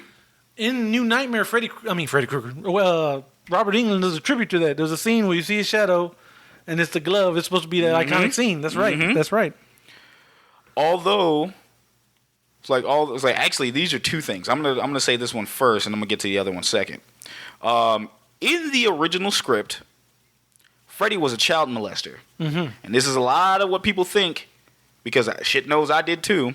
In the original script, Freddy was a child molester. However, the decision was made to change him into a child murderer to avoid accusations of exploiting a series of child molestations in California around the time of production. This is part 1 they're talking about. Right. He was rewritten as a child molester in the 2010 remake starring Jackie Earle Haley. Yeah. On top of that, although the backstory of Freddy being a pedophile was removed before the film's release, it's implied in Freddy vs. Jason that he very well still could have been more of a pedophile in nature, given he licked the photos of the children. Yeah, that's right. That's right. To stick to the pages of his book. Well, you know, originally what they wanted to do with that too, with Freddy vs. Jason, he was originally going to be a child molester. Yeah. And he was originally going to have molested Jason. Yeah, I do remember that. Yeah. I do remember that one. Because they were going to have more of like Jason. The reason why Jason is who he is because Freddy fucked him up. Yeah. Which technically would have made a lot more sense, but hey. Right. Either way, his actions do have sexual undertones. Let's see. Robert Englund also cut himself for the first time when he tried on the infamous Freddy glove. That was part 1. In the scene where Freddy's arms were elongated, were achieved by having men with fishing poles on each side of the alley operating a set of puppet arms attached to Robert Englund. This was also from part 1. There you go. It would take about 3 hours for Robert Englund to get into his Freddy makeup. The inspiration for the Freddy character came from several sources in Wes Craven's childhood. Fred Krueger was a schoolmate of his, whom he... Oh, wow. Yeah. Fred Krueger was a schoolmate of his with whom he had shared a paper route and who had bullied him for several years. In The Last House on the Left, came out in 1972, Craven used this experience as inspiration, calling the villain Krug. Freddy's appearance, especially in dirty clothes and a hat, was inspired by a hobo who Craven saw staring at him through his window one day when he was 10. Fuck that. Oh my God. Wow. Oh shit! Oh my God! Oh man! Okay, that was great. Oh hell no! I'm gonna keep going. Also, this was brought to you in part by Villains Wiki that I'm reading on. Wes Craven's original concept for Freddy Krueger was considerably more gruesome, with teeth showing through the flesh over his jaw, plus rutting from his sores and a part of the skull showing through his head. Makeup artist David B. Miller argued that an actor couldn't be convincingly made up that way, and a puppet would be hard to film and wouldn't blend well with the live actors. So these ideas were eventually abandoned. Whack. You could do that. Speaking of whack, Okay. According to Wes Craven, rest in peace, Yes. Robert Englund was not the first choice of Fred Krueger. Craven initially wanted a stuntman to play the part, but upon testing several stuntmen, he realizes he needed an actor. Yeah. That makes sense. Makes a lot of sense. The very first time we see Freddy in the movie, he isn't being played by Robert Englund, Oh wow. but by a special effects man, Charles Bernelli. As Bernelli was the only one who knew exactly how to cut the glove and insert the blades. Oh wow. Let's see what else we got here. According to Robert Englund, he based the physicality of Freddy off of Klaus Kinski's performance in Werner Herzog's Nosferatu, The Vampire in 1979. Englund also says on his DVD commentary that in his mind, the backstory with Freddy was based on something from his own childhood. On Valentine's Day, when Englund was in school, everyone in class made a Valentine's Day card for another, but there was only one boy who received no cards from anyone. Englund theorized that boy went on to become Freddy. Oh shit. In the original script, the Freddy's famous red and green sweater was red and yellow, based on the colors worn by Plastic Man, who, like Freddy, could change his form. Oh goddamn. The idea. Whoops, hold up. Here we go. Ooh, I lost no, it. Yeah, I I just lost it. Okay, hold up. The idea was, however, whatever that Freddy changed to would be a yellow and red. However, when Wes Craven read the article Scientific American in 1982, that said the most contrasting colors to the human retina were red and green, he decided to alter the colors. There you go. The scene where Freddy presses through the wall above Nancy was shot by a stretching sheet of spandex across a hole in the wall and pressing against it. In this shot, Freddy is played by special effects designer Jim Doyle. That is also in part 1. Yep. Freddy Krueger was designed by Wes Craven to be the typical silent serial killer, and I read that. Let's see. Although he is credited as Freddy Krueger in the sequels, he is credited as Fred Krueger in this film. Part 1. The only Nightmare on Elm Street film where Freddy does not have the stripes on his sleeves of the Infinite sweater. I never noticed that. Yep. Oh wow. Yep. That's pretty dope. Oh shit. The popular myth surrounding this film, which is the first one, is that David Warner was originally slated to play Freddy Krueger and that the makeup tests were done, but Warner had dropped out due to scheduling conflicts. This has been proven false by the filmmakers and Warner himself in the recent book Never Sleep Again. Sometimes after finishing on the film for the day, Robert Englund would tear off all of his makeup. Yeah, I bet. I don't fucking blame him. Let's see. In the scene where Freddy is set on fire, chases Nancy to the top of the stairs, falls back down, and starts up back again. This was all shot in one take with several cameras and was the most elaborate fire scene ever filmed up to that time. Stuntman Anthony Cersei won Best Stunt of the Year for that scene. He should, because that was a long ass That was a long ass take. Because you would think, like, how long does that gel last that they put you in? Dog. Jesus Christ. Like, homie was on, like, Jesus. Yeah. Like, man was on fire for a grip. Robert Englund has, obviously I stated that one before. That was a kill. Robert Englund says that he based Freddy Krueger on serial killers Ted Bundy and Dennis Rader, a.k.a. the BTK Killer. Okay. Also, because I like cartoons, and I think some of our listeners like cartoons, in the cartoon show Gravity Falls, Okay, yeah. Freddy Krueger takes on the role of a Category 9 ghost known as the Dream Hipster. Wow. Dream hipster. That's funny. That needs to be the new one. The dream hipster. The dream hipster. Oh my god. He's like, I was killing people before it was cool, Freddy. Oh my god. All right. So obviously we stated that, and we're going with number 2. And at this point, all signs kind of pointing to what number 2 is. Yep. You should have figured it out by now. I'm gonna go ahead and say it. It is the original Nightmare on Elm Street. Yep. Which might be blasphemous to some people. Might be.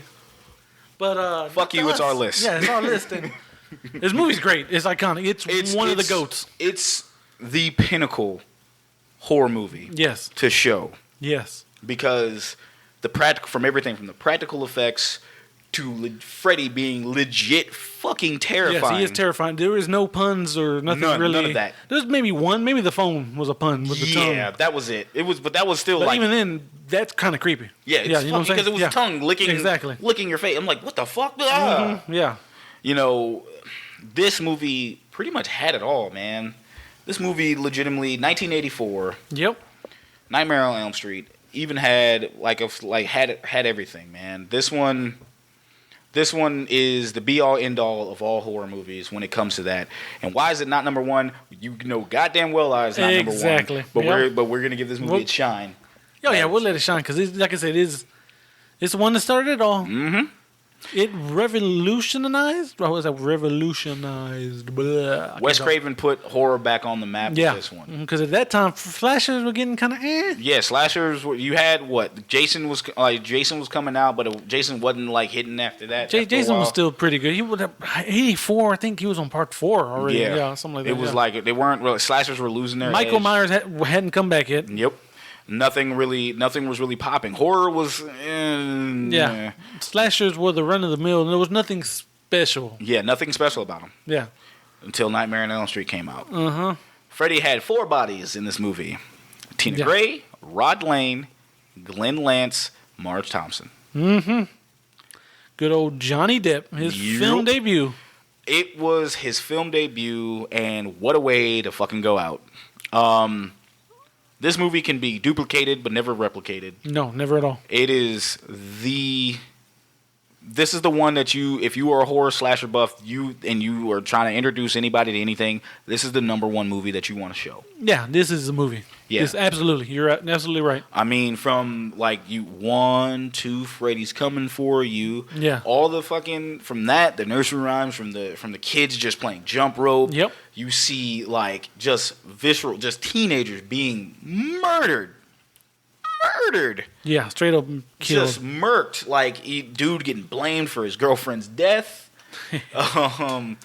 It's a lot, and Freddy's just like the townspeople is just being silent about everything. They're not saying anything to anybody. Yeah, because like they know like something's going on. Like there's like a slight mystery in the background. They know what's going on, but they're not telling anyone. Like, hey, how do you explain to your kids? Yeah, that guy you're talking about, we killed him. Yeah, we kind of burned him alive. We burned him alive once we realized he was killing kids. Yeah. Or molesting them, exactly. Allegedly. Yeah. But it was just something. This movie has done a lot. What was one of your? Now we're not going to talk about the favorite kill, but what was one of your favorite memories from this movie? Definitely. Man, so much to talk about in this movie.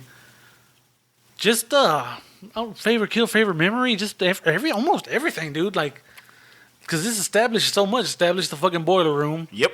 Fucking Freddy, like old girl, like, oh my gosh. She's like, no, this is God.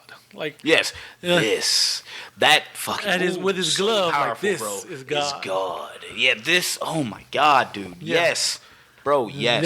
Everything about this movie. Johnny Depp's death, which was like insane. That, and it's crazy because we talk about what our favorite deaths would be. I honestly, I got a favorite death. It's not Johnny Depp. Surprisingly, it was going to be Johnny Depp's. Yeah. But it's not Johnny Depp. The way that he went out, and it's just a blood geyser. He's getting sucked into the bed, headphones and all, with the TV coming through. 3 or 5 seconds later, blood fucking shoots up. And I forgot what that's. I forgot how they got the blood to go up. I think what they said, they filmed it. It was upside down? Yeah, and they just shot it that way. And, oh my gracious, man. Whoo. And then they're just a fucking room full of blood. It's insane. It was fucking just that, man. So good. Yes, this is the movie that you should watch. Absolutely. Time and time again. This is a classic. This is Every a 5-star. time. 5-star, 6-star. Fuck that. Right. This is that type of movie. It's just not our number one. No, it's not. Sorry. Sorry, guys. Sorry, but it's great. We got our reasons. But before we get into our number one, what is your favorite kill in this movie? Favorite kill in this movie? Probably Johnny Depp. You got to give it to Johnny Depp. It's fucking insane. You know what? You know what my favorite kill is? What's up? I originally was gonna say old girl in the bedroom with her boyfriend, and she's getting fucked up in the school, but she's getting floating around and getting, like, killed up, and then falls back to her bed dead. I'm a goofy son of a bitch, so I'm going with Nancy's mom getting pulled back into the house. Into the house with the window, little mannequin doll, you can tell. Yep. You get pulled right back in. And what did I see? I mean, with my taco seed when I pull them out of the bag. Bro, it's so bad. Like, that scene is ridiculous. Yeah. But I crack up every time I see it. Because it happens so goddamn quick. It was like almost like a fucking blow up doll was getting pulled back in. Yeah. Like, it was like you knew that wasn't her, but it was like it was flushing the toilet. Yeah. Like just like toilet sound, just like pulled through the door, like through the window. And I'm like, how? Yeah. Funny as hell. I mean, and it was crazy because you see like the car. They get into the car. It's Nancy's convertible. like, the top comes up. And the top comes up, and it's Freddy's fucking colors. red And they drive down the street, and you see Nancy's mom get yoinked into the house. Yep. She gets the opposite yoked. of yeet. Yeah. Just into the house. Jesus. That's still my favorite. It just makes me laugh. Yeah. It's not the best. It's not the best kill. It's definitely not the best kill. It's just the most ridiculous one, and it's just my favorite. It's my favorite. And it's the setup for the sequel, which happened, I guess, but still didn't. Yeah, it was weird because it was weird with these movies because they kind of did their thing, but they didn't really. It wasn't until 3 and 4 to where these movies kind of pieced together. Yeah, they had a continuity to them. Yeah, now, because then it was just like, yo, it's Freddy's coming back to kill kids. Exactly. That's it. All right, Jose. Oh, it's time, baby. It is time. You know what time it is. You know what it is, Number one movie. Number one. You know what the hell it is by now if you've been keeping score. Freddy versus Jason. How can I live without you? It's not. Even though we just said that wasn't the Oh, count. if we included Freddy versus Jason, bro, where would they be? Real talk. 6. Really? 6. You got it that high? 6. It'd be 4 for me. You said high. I have it at number 6. That's low. Well, hold on. We're going from the bottom. 6 to 1. So it's 8 movies. It would be 8. So I'm putting it at 6. Okay. Because it's not shit. It's not utter shit. Yeah. It's entertaining, but it ain't good either. Let's not kid good. ourselves. That's not good. You're putting it at 4. I'm like, there's no fucking way I I'm put putting it at after. Before New Nightmare. You put it before New Nightmare? You get the fuck before out. Okay. After, I guess. New Nightmare's coming in 3. New Nightmare's coming in 3. Original. You're gonna put Freddy versus Jason right there. Yeah. So. Oh my god. It's entertaining as shit. It is, but it's not good. You know what would have made it better? They'd have brought back Kane Hodder. Bastards. But we'll get to that one day. It's what it would have made that movie good was if they stuck to the original ideas that they wanted to do. That movie was a product of being stuck in limbo for so long. That and the fact that the studios were just wanted too much. Yeah. Like that movie was ultra hyped up and it didn't deliver the way it should. Yeah. But we got it. But obviously it's not in this list. But it's entertaining. Yeah. Should you watch it? Yeah. Probably not. You can catch it on USA sometimes when it comes back on. Or Sci-Fi or AMC. Yeah. It's always on. It's gonna be on for the Halloween stuff. Oh yeah, it'll be just there. be prepared for it. Yeah. So after our number one movie, Nightmare on Elm Street 3, Dream Warriors. Don't wanna dream no more. Anyway, rocking the docking, baby. Hey man, sorry about your ears, but it's fucking my bad. docking. Yeah, it's docking. It's fucking docking. It's docking, bro. Come on. My fucking. Hey, Part 4 has a Fat Boys on the soundtrack. You're right. But still, we didn't talk about that. Well, anyway, I forgot about that. Yeah, fuck. They did do that. Yeah, they did. They did do that. I remember the music video because they were like, "Hey, man, your Uncle Fred left you this house." It's man, that. Oh my god. But no. Part fucking 3. Yes. Do you have the synopsis for that? Let's fucking go. Here we go. Nightmare on Elm Street 3, Dream Warriors, 1987. Directed by Chuck Russell.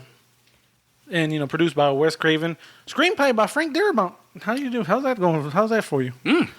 During a hallucinatory incident. Big words. I know, exactly. Young Kristen Parker, Patricia Arquette, has her wrist slashed by the dream-stalking monster, Freddy Krueger, Robert Englund. Her mother, mistaking the wounds for a suicide attempt, sends Kristen to a psychiatric ward, where she joins a group of similarly troubled teens. One of the doctors there is Nancy Thomas, Heather Langenkamp, who had battled Freddy some years before. Nancy senses a potential in Kristen to rid the world of Freddy once and for all. So there you go. Man, on this, he has 7 kills. There you go. Is this the highest one for Freddy? This actually, technically, Freddy 2 is going to be the he's highest murking one because motherfuckers, he literally killed 6 kids. Yeah. Well, I counted. It was I said 7 and 2 debatables. You literally got to add 6, so that's 12. Yeah. Possibly, but it's but this one near and dear to our hearts. Yes. My God. Man, I think this is one of the movies that we brought up and brought us closer as friends. Yeah, because we were like, dude, you fuck with that? He's like, yeah, yeah. Because we were like, oh, what's your favorite Freddy movie? Dream Warriors, bro. And you were like, oh my God, oh my fucking God. Dream Warriors was the first Freddy movie I really fucking enjoyed. Yeah, as an adult and as a, I'm not gonna say teenager because I was definitely trying to do other things, but not watching horror movies as much. I didn't really start watching horror movies until I was in my 20s. There you go. Yeah, ain't nothing wrong with that. But man. Well, no, I was watching horror movies past then, but it was I loved them, but I didn't start. You didn't realize the passion. I didn't I didn't get my passion until my 20s. This movie was equally scary, equally fucked up, and equally goofy. Yeah. And it was this movie has the perfect balance of terrifying and funny Freddy. Yes. Because he wasn't super punny yet, but he was still scary as shit. It was coming. It was coming around. It was definitely. He was. You can see that Robert Englund was like, "Yo, can I just say? Can I get a personality?" Yeah, he got a personality. Because this, fuck man, welcome to prime time. Welcome to prime time, bitch. Welcome to prime time. Just all his fucking best one-liners came from this movie. Yeah. Off rip. Oh yeah. You even get now the beginning of this. Obviously, Dokken is playing. Old girl's drinking what? She's drinking coffee she's putting coffee in her Diet Coke or something. Yeah, it was Diet Coke or Diet Pepsi. Yeah, one of those. But she's drinking that and building a fucking paper mache house, which just so happens to be the Elm Street, fucking Elm Street house, and it's her mom. Being her mom, was on a date and everything, and she's like, hey, just calm down and everything and whatever. And then obviously, like you said, she gets caught for slashing her wrist, but it wasn't her. It was literally Freddy. Yeah, who grabbed her fucking hands from a water fountain. It was the sink. It was the sink. It was the sink. Yeah. And it just got that and fucking and he came out and fucking slashed her shit. And then her mom, being the ever-loving mother that she is, threw her in a loony bin. Yeah. They're in a fucking loony bin. That is where she meets the ragtag group, the Dream Warriors, basically. Which was really funny to me because it's they were the fucking Power Rangers of horror movies. This was a cast I don't know, and it's crazy. So you were right. Part 4 made the most money out of all the Freddy movies. Yeah. This one made $44.8 million. Yeah, this movie at the time on a budget of $4 million. Shit, that's 10 times. That's crazy. Fuck. Yeah. They were like, oh hell no, Freddy, you're not dead. Like I said, nope, you ain't going nowhere, Freddy. Yeah, because not even it's crazy because not even the good ones made that much money, man. That one, it's so good. It's crazy on how much money it made, and still, it's so funny because even the first one had a budget of $1.8 million. Yeah. But anyway. This cast, obviously, you got Patricia Arquette as Kristen Parker. She's getting thrown into the loony bin, meeting up with, you got Rodney Eastman as Joey Crusoe. You got Dr. Neil Gordon, who's played by Craig Watson. Yep. You got my man, fucking Ken Saggles as Ronald Kincaid. Freddy! Where you at, pussy? You got Ira Hayden as Will Stanton, Jennifer Rubin as Taryn White, Penelope Sudrow is obviously the girl who gets welcomed to prime time. Yup. Well, no, that is. Yeah, you're right. No. You're right. Yep, that's right. And then Bradley Gregg is Philip, and also a young up and coming actor. That's right. yeah, Yeah. just a young, like just a random, some by the name of. Hold on, let me adjust my In glasses. the movie, he was known as what was he known as? Max. Yeah, in the Max, by an actor by the name of Larry Fishburne. Larry Fishburne. Yes. Yes. Let me adjust my glasses here. I wonder what he became. I wonder what became of that guy. I wonder what he's doing now. Yeah, exactly. Huh. Probably making you choose between pills Yeah. or. I wonder what his daughter's doing. Oh fuck! God damn it, Shaq! Oh no! Oh, that was deleted from my brain. You son of a bitch, dog. Oh my god! Oh yes, Payback is a motherfucker. The P juke. I just remember the fucking dance. Oh fuck! Oh God damn man. it, man. But anyway, yeah. So she meets up with all these people, and then obviously our girl, That's right. Nancy Thompson, is one of the leading therapists there, Mm-hmm. and she pretty much is there, and she's studying. She's helping she the comes kids. in because she's now a dream. She's a dream Doctor, I guess, dream whatever. therapist. There you go, yeah. Yeah, something like that. And she comes in to try to help these kids because she starts hearing rumblings of like, wait, you seen who now? Yeah. So like, Well, she sees Kristen's house, doesn't she? Mm-hmm. She's like, "How did you?" like how did you Yeah. how did you know what this is? Yeah. She sees that it's because like that's my fucking house. How Yeah. did you know this? It came to me in a dream. A dream.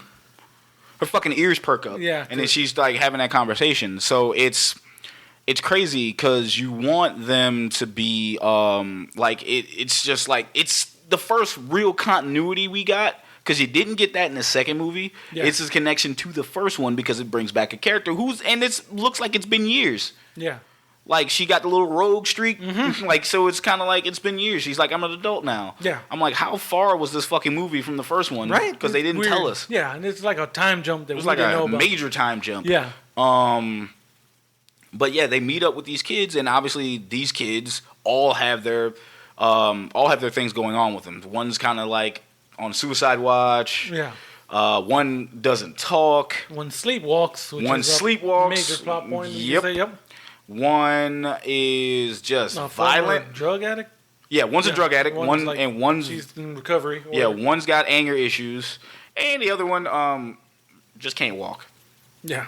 That's fucked up. Yeah, I guess it's. I'm like, is that really why he's in? I don't know why he's Because technically Freddy's haunting them, and he's making it look like they're trying to kill themselves. Yeah, That's what it is. Okay. Yeah, that's right. Yeah, I yeah, forgot about that. yeah. Yeah. Because I definitely forgot. Because I'm Yeah. like, yo, why are they all here? And they're just like, no, you guys like, unlike the kids in fucking Freddy's Dead, these yeah. kids actually got legit problems. Right. Yeah. So it's kind of like, They're not domestic terrorists. No. Fucking. Jesus Christ. Yeah. Pipe bomb Ricky here. Yeah. But anyway, we are like pretty much going with that fact they're all getting together, and obviously Freddy is picking these kids off one by one. Yep. Okay. It One is. by one. Yep. Pretty much. It is. They are fucking one by one, and the one that's in my fucking brain the entire time. It's still not my favorite kill, but it still fucks me up. The kid who sleepwalks. Yes. Now that is my favorite kill. That's your favorite You're gonna kill? ask me about it. Yeah. I'm gonna fucking. Then I'm not gonna go into of this movie. So he's a puppeteer. Is he? He makes puppets. He's a marionette. He makes puppets. He makes marionette puppets. Yeah, same thing. So Freddy appears in his dream as one of his marionettes. It's a cool little claymation effect. For he cuts himself off the string and then grows into regular Freddy, and then slices his arms and his legs. Pulls out his veins. His I guess? veins. Yeah. His fucking veins. And he essentially turns old boy into a goddamn marionette puppet. And Yes. he has his ass sleepwalking, magically sleepwalks through a door. Yep. Which another thing, so none of these nurses know he passed through a They don't door. even fucking care about the kids. I'm just gonna come out and say it. Yeah. Lawrence Fishburne kind of does. You can tell. He kind of cares. Like he also kind of want to whip someone's ass. He's one of He's like, those. "Bro, you keep talking shit and smack the shit out you." Yeah, exactly. He's that doctor or nurse, whatever. Or right, Something. nurse, whatever. Anyway, makes him climb the top of this clock tower, fucking cuts the rope, I guess, or cuts his arteries, the strings of the puppet, and has his ass just fall off, making it look like he killed himself. Fam. That was boss as shit. Yes. That's my favorite kill from this movie. that whole fucking scene fucked me up because I'm like, oh, fuck. Oh, and he's just like, because it looks nasty. Like, it looks nasty as fuck. He has his veins and his tendons. Shit just falling, man. And, and he just like falls off the fucking roof. Like it's really fucking crazy. So, but he's offing these kids one by one.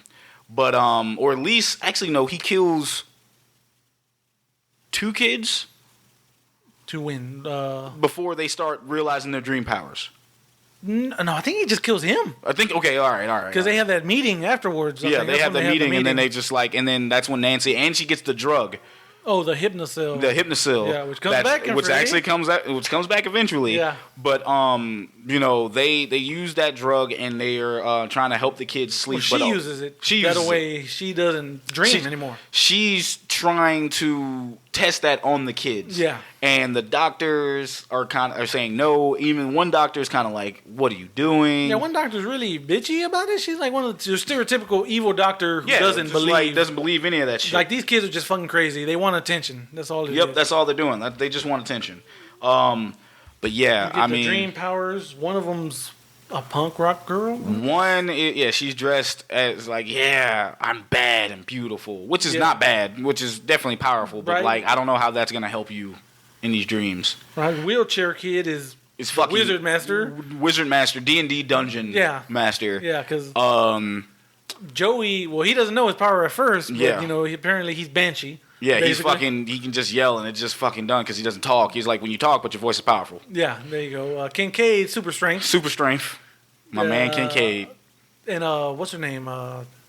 Patricia Arquette. Patricia Arquette doesn't. No, that's what I'm saying. She's gymnastics. She can do shit. Yeah, she runs away. She can call you into your dream. She can call you into. That's their main power. No, I was right because they do kill 2 kids because they fucking because old girl with the TV. That's right. You don't see her power. Yeah, you're right. You're absolutely right. Yeah, I told you. I knew it. They killed 2 kids. Course, that's right. Before they start getting time, bitch. Yeah, they kill 2 kids with him, and like, cause that fucking kill is crazy because all she is she's like, nope, I just want to watch my shows, and I gotta practice because she's gonna be a Hollywood star one day. Yep, and Lawrence Fishburne sitting there going like, man, all right, man, whatever. But if you're here, I ain't see you. Mm-hmm. He keeps walking. She's watching the shows, and it was Zsa Zsa Gabor. Yeah, it's random cameo. Yeah, like Zsa Zsa Gabor is on like the late night show or some shit. And then fucking gets murdered by Freddy. Freddy's like, I'm tired. What he said something funny. I can't remember. God. It's like, who cares, bitch, or something like like that. Fucking murders. It's like, He cuts away, and she's like, what? The TV comes off, and she walks to the TV. Yeah. And then Freddy pops his head out of the fucking TV with the antennas on his head, on perfectly still there. Right, has arms coming out the wall, grabs her, picks her way the fuck up. Mm-hmm. Utters the line, "You're welcome to prime time, bitch." Shoves her head into the TV. Yeah. To this day, that one kill doesn't make any sense to me because like you have to lift her way the fuck up, and the force to go through the TV. She's no way someone jumps and kills himself like that. Yeah, and you're sitting there going like, she killed herself. Yeah. How? Yeah. What kind of fucking chair are you gonna get? Like what police officer, what forensic evidence guy came and was like, yeah, that makes sense. It just said, yep, it was suicide. How? But yeah, that's kind of weird. Oh my god.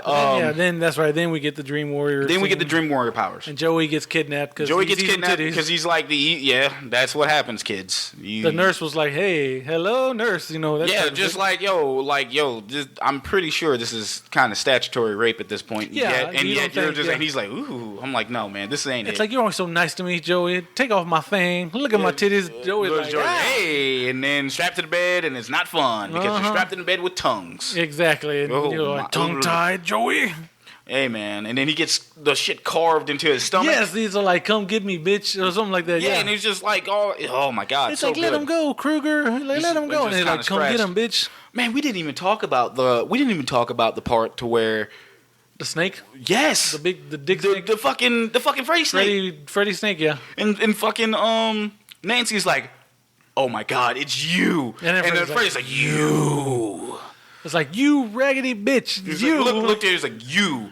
You caused This is kind of why I really wish that like horror movies, like slashers with that, still had the one person. Yeah. Like how fucking Jarvis was in the Friday movies. Yeah. I really wish Nancy kind of lived on a little bit more. Yeah. To kind of really be a thorn in Freddy's side. Mm-hmm. Granted, it probably wouldn't have worked out as much, but it still would have been great. Oh my God, bro. It's so good. Yeah, so good. Then Freddy starts murking the Dream Warriors one by one. One by one. First we get old girl with the punk rock powers. That, honestly, is my favorite kill. Okay, I was about to say, is that That is my favorite kill. We're tackling that now. She's fighting Freddy in an alley. Now, unfortunately for her problem is she's addicted. She was coming off of drugs. And I'm not talking about just like, smoking a lot of weed. No, she was on that, she was on the heroin. That fucking good shit, apparently. She fucking, like, had, like... She was on that, ooh, wee. Fucking, she had that shit. And obviously her thing was, like, Freddy was making her drug scars come back. Yeah. And then talking to her. Yeah, ooh, they're like lips. They're like trying to, like, looking for that. And he's like... And Freddy's iconic gloves... turn into fucking, like, his fingers and his gloves turn into fucking needles. Needles, yes. Like heroin needles. Yeah. And, like... He's like, let's get high. Yeah, let's get high. And fucking, like, stabs her in her sides and injects her with what I can only assume is, like, ghost heroin. Ghost heroin. Like, it's blue, so always as soon as the shit they try to inject Sarah Connor with. Dude, something. Something like that, dude. Whatever it is, it fucked her up. Yeah, she is done. She's done. Like, done. And like, Freddy, of course, like, oh, what a rush. Like, what a rush. She's rest in peace, animal. That just made me think of the Road Warriors. Man, but anyway, He fucking stabs her, and his eyes are rolling back in his head like he's fucking getting, like, fucked up, too. That scene fucked me up because it was like, well, damn, she tried. Yeah. But she was the only one not really fucking mutilated. Yeah. Like, all the ones who died, she wasn't really mutilated like everybody else. The wizard master with the lamest fucking, like, I thought he was going to do some shit. I'm like, you're a fucking wizard. He's a goddamn wizard. And Freddy's like, man, if you don't get the fuck out of here. You said something when we watched it, and I can't remember what it. This motherfucker hit him with the spell of minor inconvenience. Hit him with the fucking minor inconvenience spell. Yeah, Freddy's like, what the fuck is this shit, man? What the fuck is this? Like, I don't believe in magic. Get the fuck out of here with that shit. And been like, Freddy bitch smacks him. Yeah, literally. Fucking kills him. And it's done. Lifts his ass up and just stabs him. Like, I ain't got time to fuck with you. I'm not even going to give you a fucking crazy death. Like, no, man, we just stab. You waste my goddamn time and just move. Then he's fucking getting to the house. Yeah. And it's crazy because we're forgetting the side plot point. Where the doctor, or old boy, who's the doctor, Dr. Neil Gordon, Dr. Neil Gordon goes out and gets evidence that Freddy needs to be like have a proper burial. He's seeing this because he's starting to get like ghost illusions from who appears to be Freddy's mom. Yeah, because I forgot, she goes by a fake name at first, and I can't remember what it was. She doesn't say anything. Sister something, I can't think. She just like sister something, and it just walks around, and she's kind of like the guiding spirit. Like, hey, if you want to get rid of Krueger, you're gonna have to find his resting place. And he's like, what? And so he goes and finds Nancy's dad, who is sloppy drunk. Yeah, because at this point he is not a cop; he is a security. It was top security? I never noticed that. Top flight motherfucking security of the world, drunk as hell. He's like, whatever. He did not want to talk about anything dealing with Freddy Krueger. He saw Nancy, and it's been years since he's seen Nancy at this point, and he's like, baby, I miss you, and all that. She's like, Dad, it happened. Mom's dead. He killed him. Don't bring that name up. And he's like, and so Nancy leaves because she doesn't want to see her dad like this, but Neil comes back, and he's like, look, you want to get your daughter back? You need to help me fucking kill him. You need to help me kill him. And reluctant, they go out and go on like a little Scooby-Doo mystery to go find... First, they go get holy water. Yeah. And then they go, we need to find his remains. And he knew where... And obviously Nancy's dad knew where the remains were, so they go and drive up to the junkyard. They drop off the junkyard, and they find his remains. They go to bury him. Obviously, none of the shit's easy. Nope. So Freddy's Freddy gets a whiff of this while he's dealing with the Dream Warriors. He gets a whiff of this, goes back into his astral form and just and his skeleton comes alive, killing Nancy's dad and knocking Neil out, which is hilarious. Yeah. And then goes Bones fall back to back, the and dream, then, yeah. like Bones fall down. He comes back to the Dream Warriors to fight with them. I still say Kincaid had the best line, saying, "Freddy, where you at, pussy?" Well, yeah, pussy. And Kincaid was about that action. Oh yeah, he was ready. About that fucking action. He was ready to fight. fucking He's go. like, let's fucking go. Unfortunately, Freddy has super strength too. Yeah, So he's just Freddy's like, man, I can be strong as well. And then like Kincaid was like, yeah, fuck that. Yeah. He was ready to fight, ready to go. They save Joey from they saved him. They Joey save from him. the fire Joey, pit or yeah, whatever, from yeah. the fire pit. He gets out. He yells. He saves everybody because yeah, they're all because Freddy's fucked up. coming out of the mirrors. Yeah, He's coming like out of the mirrors and they multiplying can't fuck. And he's like swiping at him and he can't himself. fucking And he do screams, anything. Banshee style, and just breaks all the yeah. mirrors. Unfortunately, this is where Nancy, going also in this movie, Nancy gets her unfortunate demise. Yeah, because Freddy comes as her dad. Comes as his dad. Yeah, comes as her dad. Her dad, yes. And goes to kill her. And Nancy gets stabbed, obviously, and she dies. Yeah, well, she gives him one back too. Oh yeah, no. She Nancy pulls out the knives and stabs Nancy's Freddy like, with it, Nancy's like, fuck that. If I'm going, you're going with me Yeah, too. She yeah. fucking stabs him. and that gives old boy time to ashes to ashes, Dust to dust, and yeah, because he wakes up from his fucking coma, Yeah. gets up, fucking shoves Freddy's shit in the grave that they dug, covers it up, ashes, dust to dust, throws the holy water in there. Freddy starts spinning around, And he's and like, and he just explodes. Yeah. Explodes with ghost and light powers. Yeah. And then obviously, they're trying to have a nice thing for Nancy. Unfortunately, like I said, I really wish that she actually lived throughout these other movies. Yeah, but it'd she be nice didn't. for her to come back. That's why New Nightmare Special. She's Yeah, back that's for that for one. real, man. But this movie, from the soundtrack to the kills to the fucking to Freddy himself, the continuity, everything makes this movie so fucking special, and that is why it's number one. Yeah. Not because it's the best movie. It's not. Let's not kid ourselves. Number one and New Nightmare are literally heads and tails above this movie. Yeah. Would you agree with me? Yeah, I think so. Mhm. Literally agree with me that this is the best movie they put out. The problem with that is it just don't. 3 hits different. Yes. 3 absolutely. hits different. Absolutely. It's 3 drips 80s. Yeah. We are 80s marks. Mm-hmm. We Absolutely. fucking love the 80s. That movie is pinnacle fucking 80s. Mm-hmm. We love it. It's our favorite. That's our list. That's right. There you go. It's never about what's good. It's about what makes we you like. feel Yeah. good. Exactly. And Dream Warriors is the shit. It all is. day, any day, I will watch Dream Warriors. All day. I'm probably, like I've said 3 times I was going to play different movies. I literally might just play Dream Warriors right now. Yep. As That's soon as we hilarious. wrap this up. Actually, we probably really need to wrap this up because this episode was longer than what we anticipated. Right, but hey, man, we really enjoyed this. We really Yes. enjoyed giving you our Freddy takes and inducting Freddy into the Hall of Fame. The Cinema Villain Hall of Fame. Go forth, first Hokage of cinema villainry. Jesus Freddy Christ. Krueger. Fucking nerd, man. But yeah, guys, thank you so much for even listening to this whole episode. This was long. This was a long one. Yeah. We should have warned you up for it. But we obviously, hey, hopefully you guys, if you stuck out this long and listened to it, thank you. Thank you very much. Flo, Yes, so please. much for Yes. listening to us and kind of shed our fucking tears and blood and sweat and all this, giving you these guys' content. That's right, man. Thank you very much. We will continue to give this content throughout the rest of the month because we yeah. still got At least 2 more. and a possible. We got 2 more and a possible. Yeah, 2 more and a to possible. induct for this one. But as we fixed here, this one being our first one, obviously this one's a little longer. The other ones will be more and based on our normal points. Maybe. So Yeah, possibly. maybe. We say that now. And then, 3 next- hours later, we're like, oh, shit. Exactly.